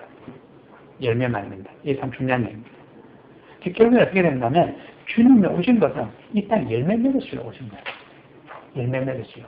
왜 하필이면 에브라다라는 말을 썼겠냐는 거죠. 하나님 하시는 것이 겉으로 하는 게 아무것도 없습니다. 다 그 안에 섭리가 있습니다. 그러니까 하필이면 베들레헴 에브라다에 난 것이 결국에는 주님이 그 안에 어떤 의미를 담고 있는 것이다라고 생각하는데 열매를 많이 낸다는 그 말 뜻을 통해서 결국 오늘 우리들을 통해서 열매 맺으라는 거죠. 내가 이렇게 한 것처럼 너희들도 열매 맺으라. 오늘 우리 그런 사명을 요구하는 겁니다. 열매를 맺으라. 근데 우리는 살아가면서 열매 맺냐 이거죠. 다음 주가 추수감사절인데 올 1년에 우리가 생각해보니까 열매 맺었냐 이거죠. 진짜 이번 주 가가지고 나 이제 부끄러워서 이제 한 말씀이 안 못할 것 같은데 이 주의 백성들 많이 이제 이 복음도 전하고 신앙도 성숙시켜 놓고 이래야 되는데 어떻게 한동안 했는데 어떻게 저렇게 안 자라는지 그런 어떤 부끄러움이 좀 있는데 우리가 살면서 그런 열매를 맺어놔야 됩니다. 그래서 오늘 주님께서는 여러분들을 통해서 열매 맺기를 원하는 그런 수확물들 앞에 쫙 있는 겁니다. 그거를 이제 잘 판단하셔가지고 그 열매를 맺으시고 그리고 주님 부르시는 그날 내가 이만큼 열매를 맺었나이다. 그래서 2달란트 받은 사람과 5달란트 받은 사람이 2달란트를 더 남기고 5달란트 더 남겨서 주인에게 내가 이만큼 남겼나이다 하고 들으시면 그런 우리의 모습이 되어야 됩니다. 그 다음에 이제 여기에 그 2절에 보면 너는 유다 족속 중에 작을지라도 이스라엘 다스릴 자가 내게서 네개로 나올 것이다. 이 네개 하는 거는 지금 여기서 베들레헴 에브라다 이야기합니다. 그래서 이 베들레헴 보면 정말 작은 거죠. 결국에는 작다라는 건 아무도 눈여겨보지 않습니다. 눈여겨보지 않는 이곳에 주님이 오셨다라는 것. 결국 뭔가면 낮아진 자에게 임하시는 하나님이시다. 결코 교만한 자에게 임하시는 하나님은 아니라는 거죠. 그래서 우리가 마음을 비우고 우리 마음속에 겸손한 일이 가득할 때 그때 주님이 자정할 수 있다 이런 얘기죠. 내가 늘 교만기로 가득할 때는 주님이 비집고 들어올 자리가 없습니다. 그래서 주님이 나의 주가 될 수 있도록 늘 내 마음을 비워놓는 작업. 그러니까 목회를 해가는 매 순간순간마다 우리는 비운 작업을 해야 됩니다. 세상까지 치고 들어오면 또 비우고 또 치고 들어오면 비우고 그렇게 비우는 작업 자꾸 해요. 근데 제가 몇 번 얘기했지만 세상 욕심을 비우기를 하고 주의 일을 감당하기로 하는 이 순간에 기가 막히게 희한하게 차고 들어오는 게 내보고 사장짜리 제의도 없고 사장 좀 해달라고. 그전에는 안 그러더니 그전에는 뭐 기술 공무원 정도로만 하고 말하면 이제는 대신 사장 해달라고 그래요. 그것도 뿌리쳐야 되고 그 다음에 상 받는 일 하나도 없더니 최근에 가서 상 받는 일 뭐 두루룩 생기고 가만히 생각해 봤더니 그 상 받으러 가면 내가 시험 받는 것 같아서 안 간다 다 뿌리쳤는데 줄 것 같으면 그냥 내인데는 나중에 문서나 보내라. 세상 욕심. 내게 기가 막히게 찾아가요. 기가 막히게.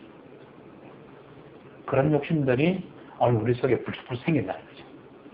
옛날 같았으면 아이고 오라 그러면 상 주면 좋지 가죠. 근데 다음 주 이제 그런 건이 두 건이 있는데 내가 오늘 여기 강의하러는 올라올지라도 그 두 건은 내가 서울 못 가겠다. 이렇게 하고 나가요. 그러니까 그 억눌러야 돼요. 정말 억누르기 힘듭니다. 그러니까 그 시험이 끝까지 계속 진행이 됩니다. 주님이 부르신 날까지. 잘 이겨내셔야 돼요. 왜냐하면 사탄은 다 알거든요. 다 알기 때문에 별 볼 일 없는 종에는 안 차별합니다. 내버려 두죠. 가만히 내버려 저 죽을 길 가는데 왜 건드리겠어요? 근데 정말 주님의 귀한 일꾼으로 쓰실 사람들에게는 기가 막힌 물건 늘어집니다. 어쨌든 안 되게 하려고. 그걸 잘 생각하시고 그런 시험이 생기면 주님이 축복하시는 거구나 생각하면 딱 100점입니다. 그 다음에 4절에 보면 그가 여호와의 능력과 그 하나님 여호와의 위엄을 의지하고 서서 이렇게 나오는데 이 그가 하는 메시아입니다. 메시아 주님의 구원의 사역으로 실현될 4가지가 나오는데 첫 번째가 여호와의 위엄의 이름을 의지하도록 합니다. 두 번째가 그 때를 먹이도록 합니다. 그러니까 결국에는 그 때를 먹인다는 것은 하나님의 능력으로 주님의 능력으로 주의 백성들을 살리십니다. 그 일을 하게 합니다. 세 번째는 안면이 거하게 할 것. 그러니까 백성들에게 평안을 베푸십니다. 그래서 백성들을 못 살게 하고 고를 짜고 이렇게 하는 하나님이 전혀 아니라는 사실. 이 사실을 하셔야 됩니다. 그래서 우리가 할 때는 어떻게 해야 되냐면 주의 백성들로 하여금 저들이 마음의 평안을 누리도록. 그래서 결국 그 사람들이 이 땅에서 잘 먹고 잘 살도록 만드는 게 아니에요. 그들이 주님의 은혜로 위로를 받을 수 있도록 위로자가 되는 그런 목회자가 되어야 됩니다. 정말 충격적인 사실은 그런 이야기를 내가 가끔씩 들었는데 내 잘 아는 그 사람이 겨우 이제 우리가 그 사람이 어떻게 설득을 해가지고 교회를 가게 만들었는데 나중에 봤더니 교회 잘 다니니까 안 다니는데 왜 그랬냐 그랬더니 친정아버지 돌아가셨는데 그 교회에서 목회자하고 그 다음에 중년 쭉 왔는데 나중에 뭐라 얘기하는가 하면 목사님 왔는데 대접 안 했다고 그렇게 뭐라 하죠. 그 초신자가 듣고 그걸 갖다가 감당해냈네. 정신없는 그 경황에서 어떻게 목사님 왔다고 대접하냐. 오로지 성질만 받으려고 하는 그런 모습. 그런 모습이 그 성도를 죽인 거예요. 한 영혼을 죽인 거예요. 우리가 그 일을 할 수 있다는 사실을. 충분히 그렇게 할 수 있는 가능성이 있다는 사실을 늘 인정하고 있어야 됩니다. 그러니까 조심해야 돼요. 늘 조심해야 돼요. 정말 두려운 거죠. 근데 그런 목회자들이 두려움을 느낀지 안 느낀지 잘 모르겠어요. 그러니까 이때 미가 선지자가 예언한 이때 당시에 목회자들, 선지자들하고 다를 바 뭐가 있겠냐. 그러니까 너무 선취해집니다. 이 땅의 지금 이 순간들이. 그 다음에 이제 어떻게 되는가 하면 구원의 사회로 세운될 네 가지가 그가 창대하여 땅끝까지 미치도록 하시겠다. 우리는 창대케 하시다. 창대케 된다는 이걸 또 잘못 해석해가지고 물질이 풍부하는데 이렇게 버리면 정말 곤란합니다. 사람들의 복은 자꾸 어디에 초점 맞추는 거 세상의 복에다 초점이 맞춰져요. 그러니까 세상의 복에서 제일 큰 복이 뭐냐? 물질의 복이다. 그 부자 되는 쪽. 부자가 되면 복받다 소리 안 되겠죠. 이거 정말 성도들 죽이는 일입니다.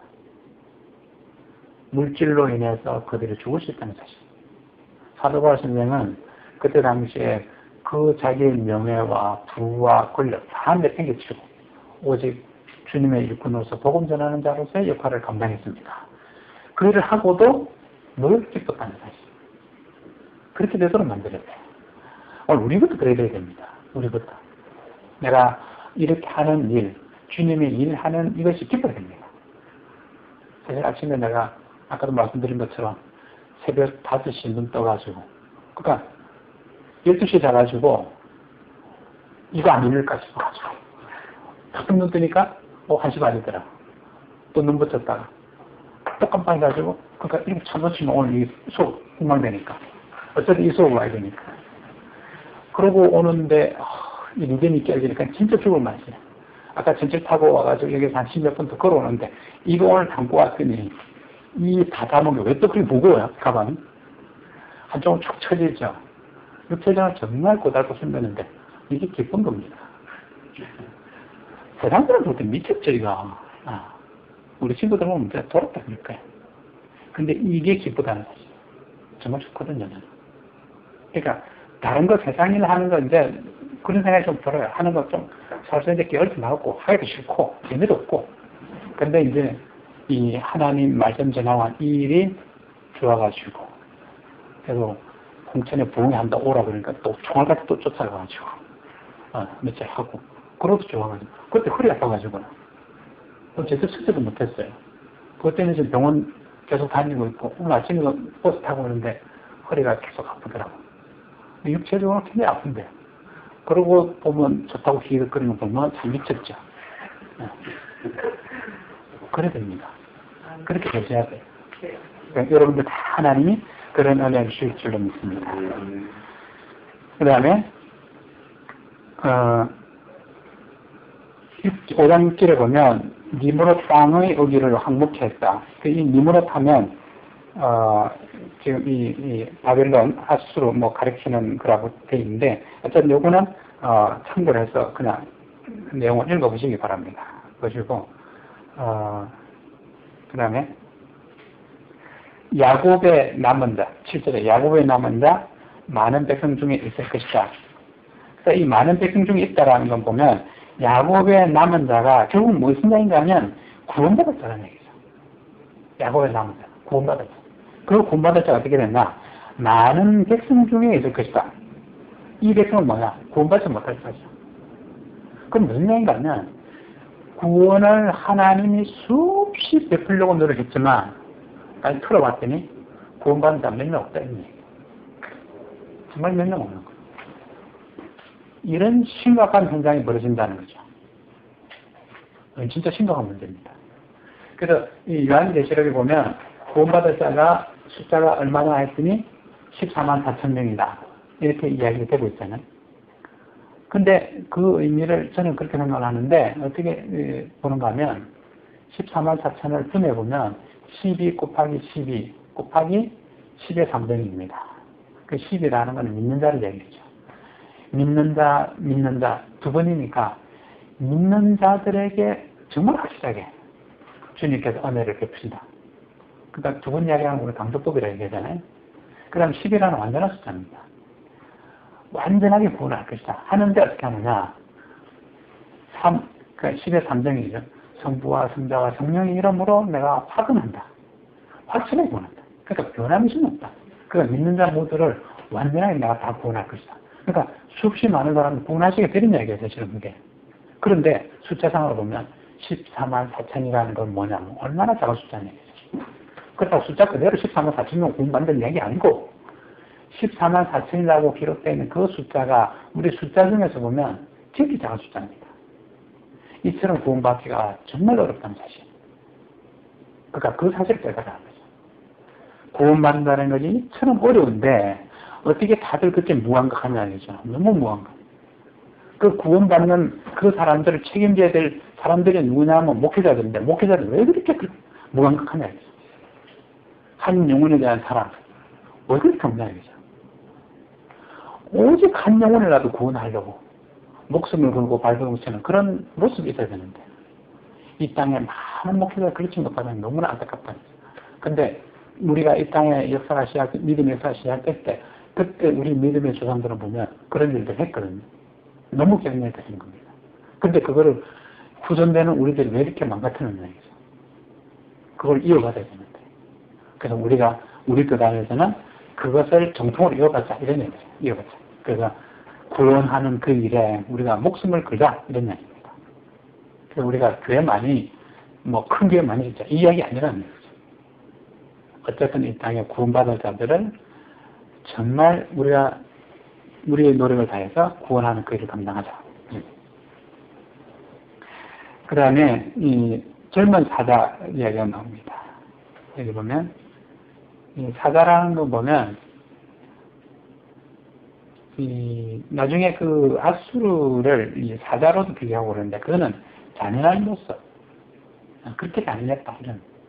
난 읽으시다가 아수르 부분에 그 사자라는 얘기 나오면 그렇게 생각하시면 되겠습니다. 그 다음에 이게 그들은 여호와께로서 내리는 이슬 같고 풀에 내는 단비 같아. 그래서 어떻게 하냐면 사람을 기다리지 아니하며 사람을 기다리지 않는다는 건 뭔가 하면 사람을 의지하지 말라는 얘기예요. 사람을 의지하지 말라.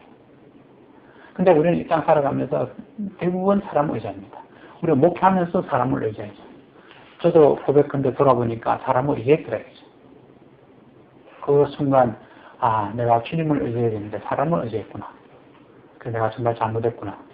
그래서 이제부터는 사람을 의지하지 아니하고 주님만 의지하고 가야겠다. 그런 생각을 하게 되는데 여러분들도 마찬가지입니다. 그래서 이 이슬하고 단비 이거는 결국에는 어떻게 보면 뭐 거기 이 비유된 대로 이슬 단비 이 심판을 상징할 수 있다 이렇게 하는데 그 부분을 참고를 하시고 그 다음에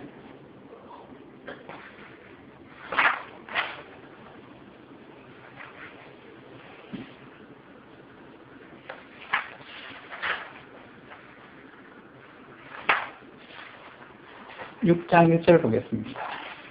6장은 이제 이 분대한 이스라엘에 대해서 심판하시겠다 이런 이야기 나옵니다. 그래서 1절부터 8절까지는 회개하라고 지금 하시는 그 하나님의 말씀이 기록이 되어 있고 그 다음에 9절부터 16절까지는 하나님의 심판이 나옵니다. 그러니까 하나님께서 심판하실 때 아무리 내고시리가 딱 심판 절대 그렇게 안 한다는 거죠. 충분한 기회 허락하실 수 있는 한 최대한의 기회를 허락하시고 그리고 어쩔 수 없는 그 순간에 마지막 때에 마지막으로 심판하신다 이런 말입니다. 그래서 아직 우리가 기회 있을 때 참으로 절묘하게 이 회개의 찬스를 잡는 그런 은혜가 있어야 됩니다. 그렇게 되도록 우리가 주의 백성들을 잘 양육해야 됩니다. 그 다음에 산은 여기 보면 그 산 앞에서 쟁견하여 이 말이 나옵니다. 이 왜 산이란 말을 했겠냐 이거죠. 산이라는 것은 이 말 못하죠. 이 말 못하는 산도 다 안다 이런 얘기예요. 미물도 다 아는데 어떻게 하나님의 영혼이 있는 사람 네가 모르냐 이런 얘기죠. 그러면서 또 이 산은 오랫동안 이스라엘 백성들의 그 모든 역사를 기억하고 있습니다. 그들이 출애굽한 것부터 시작해가지고 하나님의 매 순간 은혜 베푸셨던 것을 다 보았던 증인들입니다. 그래서 산이 증거한다 이런 얘기죠. 실제로 하나님께서는 이스라엘 백성들을 종살이 하신 데서 자유케 하셨던 겁니다. 애국에서 종살이 했던 거거든요. 종의 신분에 있던 그들을 하나님이 자유인이 되게 이스라엘 백성들을 광야로 인도하셨던 겁니다. 그래서 죄에서 자유롭게 하는 거죠. 이것만 해도 뭐 우리가 더 바랄 거 없어요. 종에서 자유인이 해주는 게 얼마나 큰 은혜입니까?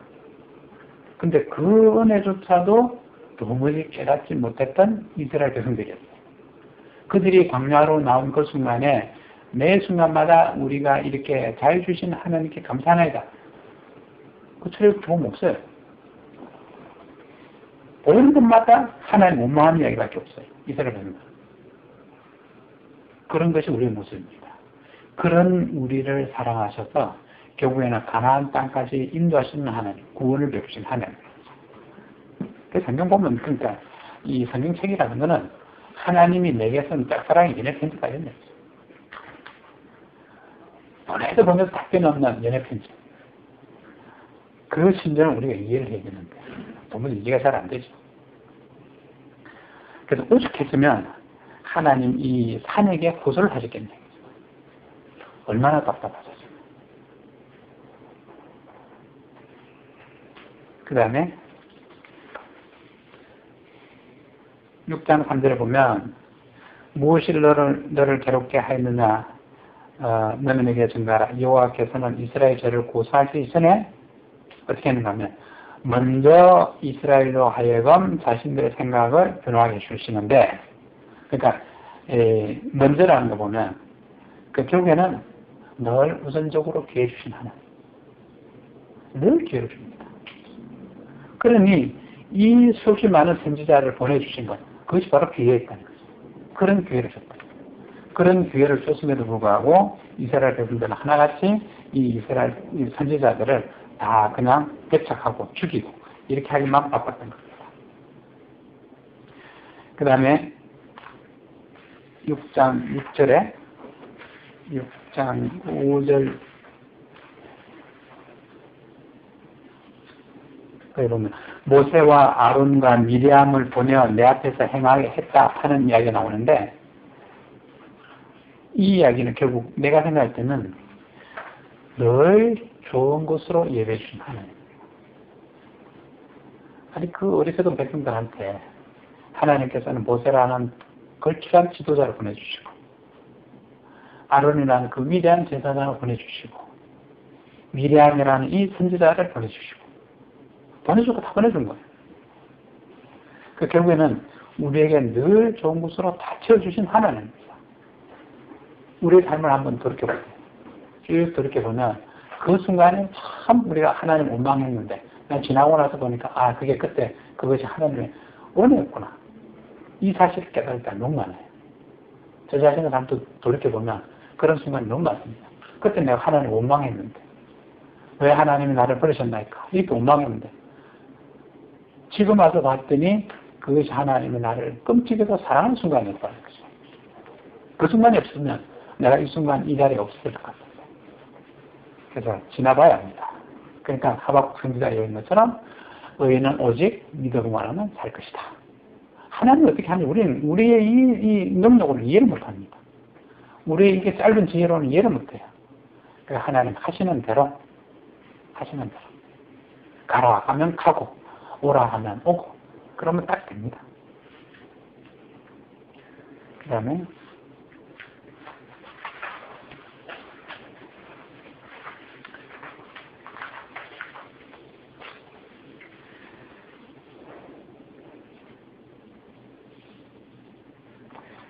6장 9절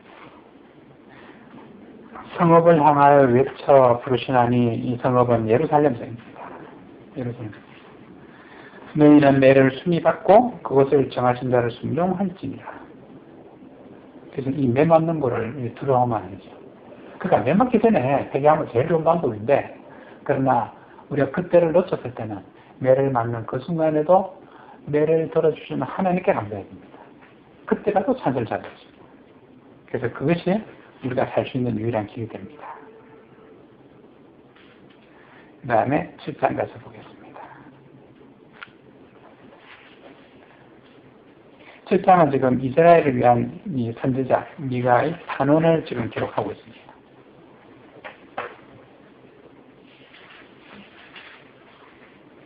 그 7장 1절에 보면 재앙이로다 나여 이렇게 표현하고 있는데 나 하면 미가 선지자 자신을 이야기했겠지만 이것은 결국에는 여기서 말하는 것은 하나님의 교회를 대표하는 표현입니다.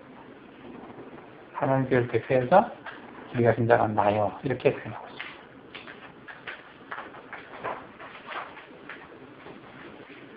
그 다음에 내 마음에 사모하는 촌 이건 무화과가 없도다. 그래서 이 무화과가 없다. 이 결국에는 의인이 없다. 이런 의인이 없다. 의인이 없다.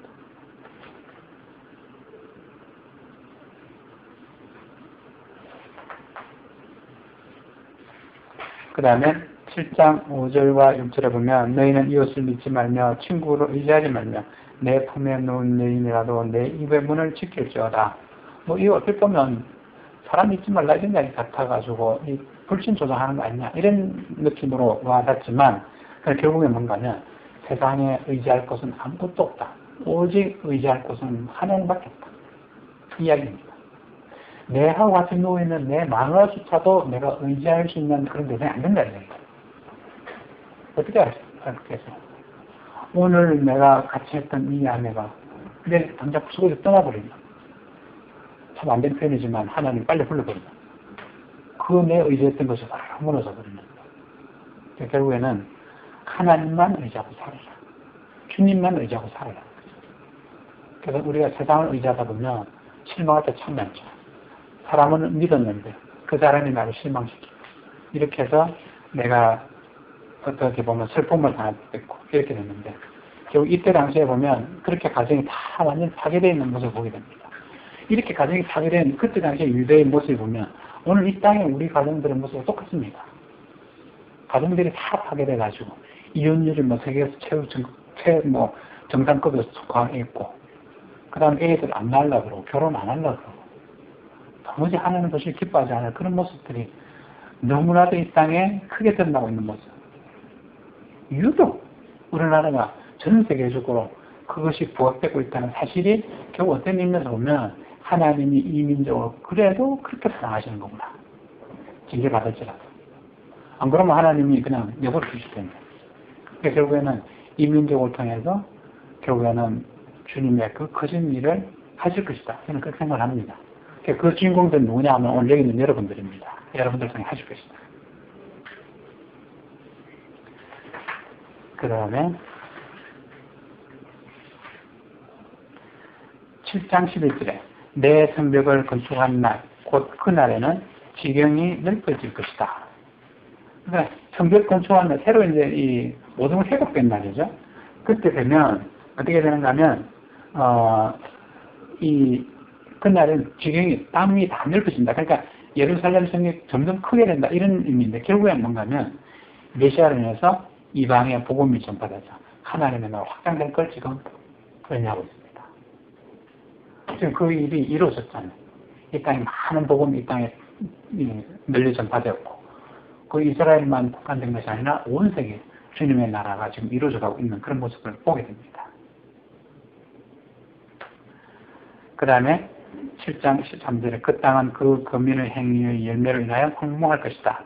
이 그 땅은 지금 이 유대인들이 살고 있는 이 땅.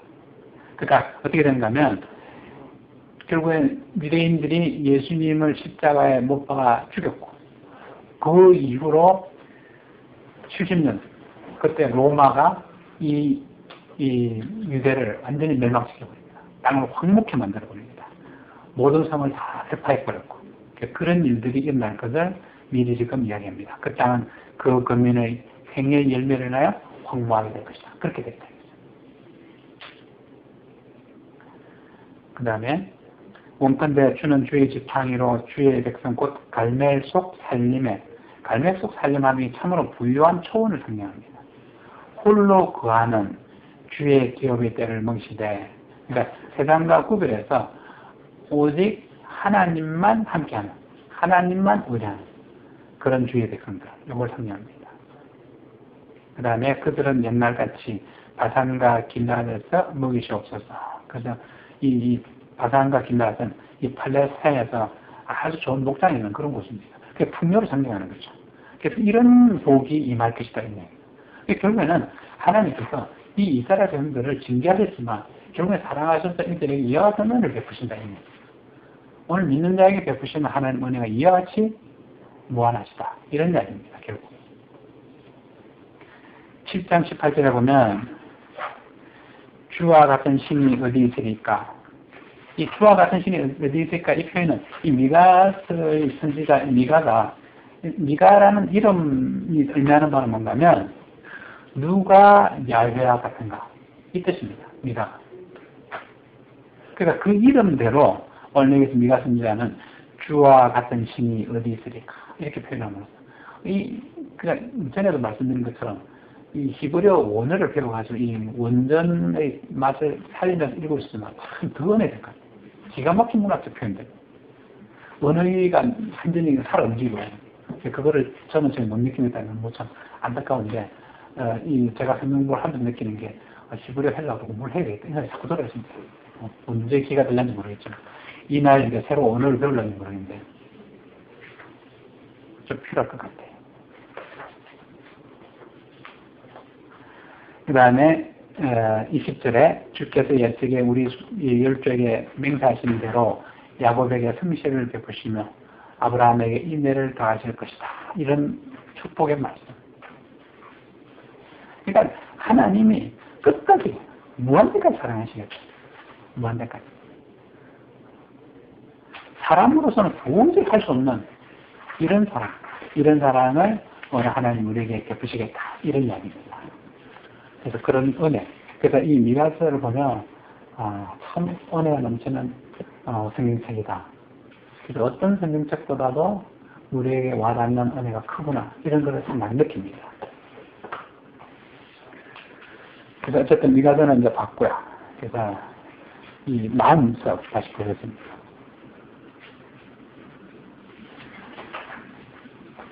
이 나훔서는 기록 연대가 보면 연구한 사람들마다 너무 달라가지고 정확하게 언제 기록했다 이래 이야기하기는 참 어려운데 어쨌든 아수르가 멸망되기 전에 분명히 기록됐을 것 같아요. 그러니까 결국에 아수르가 멸망되고 난 뒤에 기록됐다면 성경수는 엉터리고 아수르가 멸망되기 전에 이 성경이 기록돼야 성경으로서 인정해지는 것이 아수르조차도 사랑하신 하나님이시다. 그러니까 어떻게 하냐면 아수르가 멸망할 것이라는 경고의 말씀을 통해서 아수르를 하여금 돌아오게 하시려고 하는 하나님, 회개케 하시려고 하는 하나님의 그 사랑이 또 이 나훔서에 절절 넘쳐납니다. 요나서는 보면 요나서는 결국에는 하나님이 니느웨를 구원하셨다는 거죠. 그때는 어떻게 했는가 하면 니느웨가 요나가 한마디 딱 했더니 전부 다 회개해가지고 구원을 받은 거죠.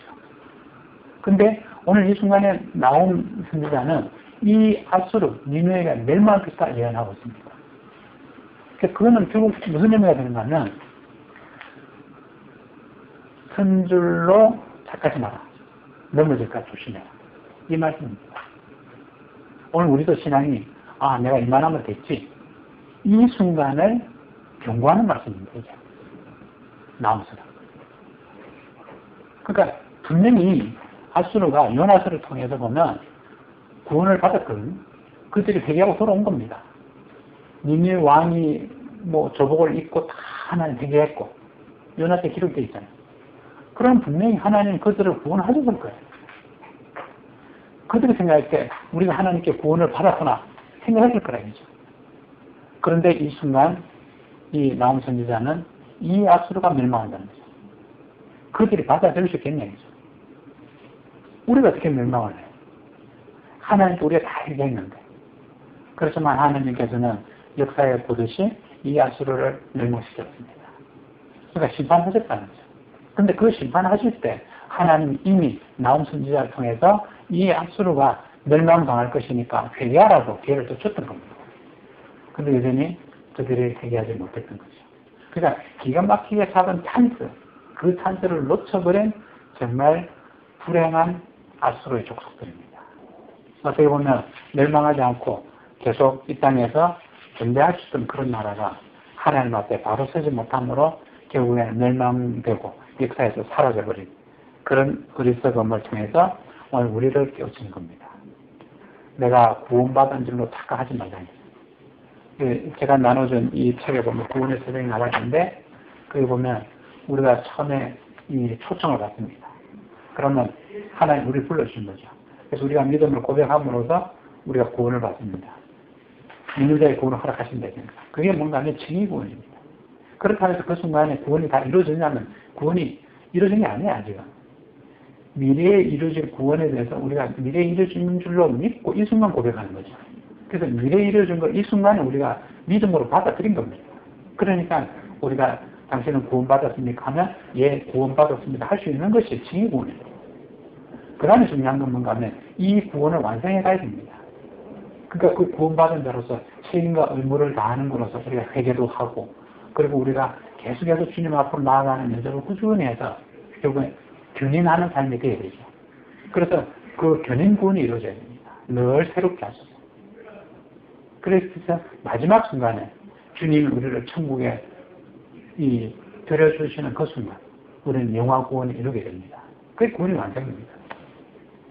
근데 사람들이 착각하는 거죠. 한번 입으로만 고백하면 나는 구원이 보장됐다. 그러고는 옆으로 서도 되지. 교회 안 나와도 되지. 이렇게 착각하는 사람 참 많습니다. 적당히 나쁜 짓 좀 해도 괜찮지. 이런 생각들. 그러니까 그 백성들을 바르게 가르쳐야 됩니다. 구원의 도리를 우리가 바르게 가르칠 필요가 있습니다. 오늘 어떻게 보면 이 나훔서와 요나서가 결국에는 그 구원에 대한 참 아주 좋은 교과서가 됩니다. 그래서 이 나훔이라는 뜻은 위로라는 뜻을 갖고 있습니다.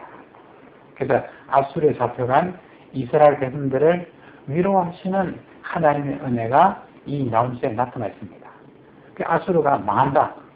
그러니까 이 아수르를 통해서 고난받고 있는 그 유대 민족들, 그들이 이 나훔서를 통해서 위로를 받고 있는 겁니다. 그래서 믿는 자에게는 위로를 주시고 믿지 않는 자에게는 회개할 수 있는 기회를 다시 한 번 더 허락하시려고 하시는 그 하나님의 깊은 섭리, 그것이 담겨져 있는 것이 이 나훔서입니다. 나훔서.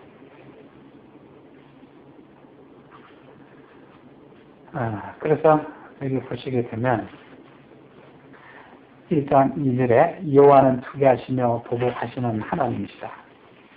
그래서 이스라엘 백성들, 이때 당시에 이스라엘 백성들은 이 북쪽 이스라엘이 이미 아수르에서 멸망당했기 때문에 이렇게 잔인한 족속들, 하나님의 백성들을 그렇게 못살게 한 저 족속들을 왜 하나님이 버려두시는가, 이런 회의를 참 많이 품고 있습니다. 그래서 그런 것이 결국에는 이 나훔 선지자를 통해서 알려지게 됩니다. 하나님은 분명히 투기하시며 보복하시는 하나님, 반드시 그에게 죄를 물으시는 하나님이시다, 이런 이야기죠. 그래서 이때 당시에 유대 백성들은 긴가민가, 아직 안 이루어졌으니까 이런 확신이 없었겠지만 이 역사를 다 지나간 것으로 보고 지금 보고 있는 우리 입장에서 보면 참이잖아요. 하나님 정말 그렇게 하신 거구나. 그렇기 때문에 이 이후에 있을 주님의 심판도 그것도 참이다, 이렇게 우리는 증명합니다. 그 다음에 1장 3절에 여호와는 노하시기를 더디하시며 권능이 크시며, 그래서 여기서 노하시기를 더디하시는 하나님이라는 그 의미 속에 벌써 하나님 무한의 사랑을 베푸시는, 회개할 수 있는 기회를 주실 때까지 주신 하나님, 충분하게 회개 기회를 허락하신 하나님, 사랑의 하나님이 드러납니다. 그러나 그것이 완료되고 나면 죄인을 결코 사하지 아니하시는 공의의 하나님, 적당히 타협하고 할 수 있는 그런 하나님이 아니라는 거죠. 여호와의 길은 회리바람과 광풍 같고, 이 회리바람 광풍하면 이거는 한번 일어나면 그 토네이도 같은 경우는 누구도 피해갈 수 없잖아요. 그런 것처럼 이 심판하실 때는 피해갈 수 있는 사람 아무도 없다. 그때는 도무지 방법 없다는 얘기죠. 천지가 혼돈에 빠지는 그런 모습을 오늘 이 선지자는 회리바람과 광풍으로 표현하고 있습니다. 그러면서 구름은 그 발의 티끌이로다. 이 구름은 그 발의 티끌이라고 표현한 것은 이 구름이라는 사람 입장에서는 도무지 이때 당시에는 도달할 수 없는 영역입니다. 지금에 우리가 비행기 타고 구름 위로 날아가기도 하고 하지만, 그래서 그런 느낌이 잘 안 오지만 이때 사람들에게는 구름을 감히 만질 수 있을 사람은 전혀 상상 못하는 것. 그러니까 지극히 높은 곳, 잡을 수 없는 것, 그런 것으로 상정되는데, 그런 것이 어떻게 되느냐. 그 발의 티끌, 하나님의 발의 티끌 같은 그런 거죠. 아무런 가치 없는 것, 정말 손끝만 쳐도 귀하지 않은 것, 낮은 것, 뭐 이런 것들입니다. 그래서 다시 말해서 심판 행위에 대해서는 사람으로서는 도무지 어떻게 할 길이 없는 것, 그런 것입니다.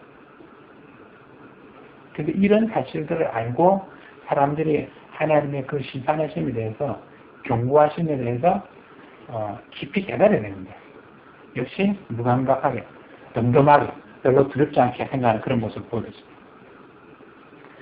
그는 바다를 꾸짖어 그것을 말리우시네. 그러니까 이스라엘 백성들이 홍해를 건널 때 하나님 그 바다를 쫙 말리셨다. 그 다음에 모든 강을 말리우십니다. 하나님의 사역을 위해서 하나님 허락하실 때 여호수아가 덮개를 메고 요단강을 건널 때 그 요단강 물이 쭉 갈라졌던 그 사실. 그 다음에 바산과 갈멜이 세하며, 이 바산은 아주 목초지가 아주 잘 발달되어 있는 그런 곳이고, 갈멜은 이 과수원이 아주 좋은 곳이고, 그 다음에 레바논은 이 꽃이 풍성한 곳, 이런 곳인데, 이런 것이 전부 다 험하게 된다는 거죠. 이 심판의식이 되면 이렇게 된다는 거죠. 영원할 것 같은 그런 것들이, 영화로운 것들이 한순간에 다 무너져 내리는 그런 것들을 이야기하고 있습니다. 그 다음에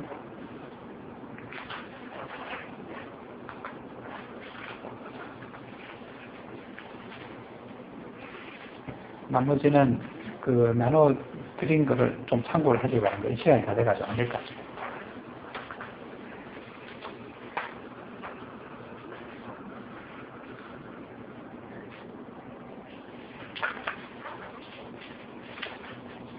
마음부터 이 정도 참고해 보시고, 그 다음 시간에 하박국 조금만 언급하고 또 넘어가겠습니다. 하박국 7장 다음 시간에 되겠습니다. 여기까지만 하겠습니다. 예. 아까 신기구원 우리 부분 지금 일반 하실 때 신기구원 받았는데 저희 구원이 안 됐으니까 예를 들면 옆으로 세번을 이렇게 내면 안 되죠. 그러니까 그건 어떻게 되냐면 징의구원이라 했는데 결국 그 징의구원이 진실했다는 진짜가 난 거죠. 진실했다면 괜찮은데. 아니, 진실했다면 그 다음에 견인구원 안 해줄 수가 없어요. 하나님 선택을 하기 때문에. 근데 우리가 착각하는 것들이 많은데 사람의 눈으로 볼 때는 영판 정말 진실한 것처럼 보여요. 근데 하나님 눈으로 보면 그것이 되게 너무 많은 거죠. 이 땅이 그렇습니다. 그 순간 하나님한테 진심으로 정말 진심으로 했으면 그건 이제 자기가 부족하더라도 언젠가는 하나님의 이스라엘 백성들이 이렇게 하잖아요. 쳐서라도 돌아오게 하잖아요. 그래서 견인구원을 이렇게 합니다. 근데 가룟 유다 같은 경우는 결국에는 구원받지 못하는 상태로 떨어졌잖아요. 그가 그러면 주는 그리스도의 살아계신 하나님의 아들입니다. 그 고백을 할 때 그 자리에 없으면 안 그렇거든요. 동참했거든요. 그럼 그것이 진실했겠네요. 진실하지 못했다고 합니다. 그래서 우리가 신앙생활하는데 가장 중요한 건 보면 내 마음 깊숙한 곳으로부터 진실한 마음, 그 마음이 있어야 됩니다. 그러니까 사람은 속일 수 있어도 하나님은 절대 속일 수 없습니다. 이 땅에 있는 많은 목회자들이 사람에게 정말 진실한 것처럼 보이지만 매 순간 하나님을 속이고 있는 그런 모습을 많이 보게 됩니다. 그러니까 우스갯소리 있잖아요. 처음 갔더니 그 구원받은 자들 봤더니 목회자들 없다고. 하나님 속이는 겁니다. 그렇게 해서는 안 되는 거죠. 그래서 우리가 정말 두려운 마음으로 목회 전쟁을 쓸 때는 두려운 마음 갖고 해야 됩니다. 두려운 마음. 두렵지만 한편으로 또 기쁜 거죠. 기쁨이 넘치면서 두려운 마음. 이 두 개가 공존해야 됩니다.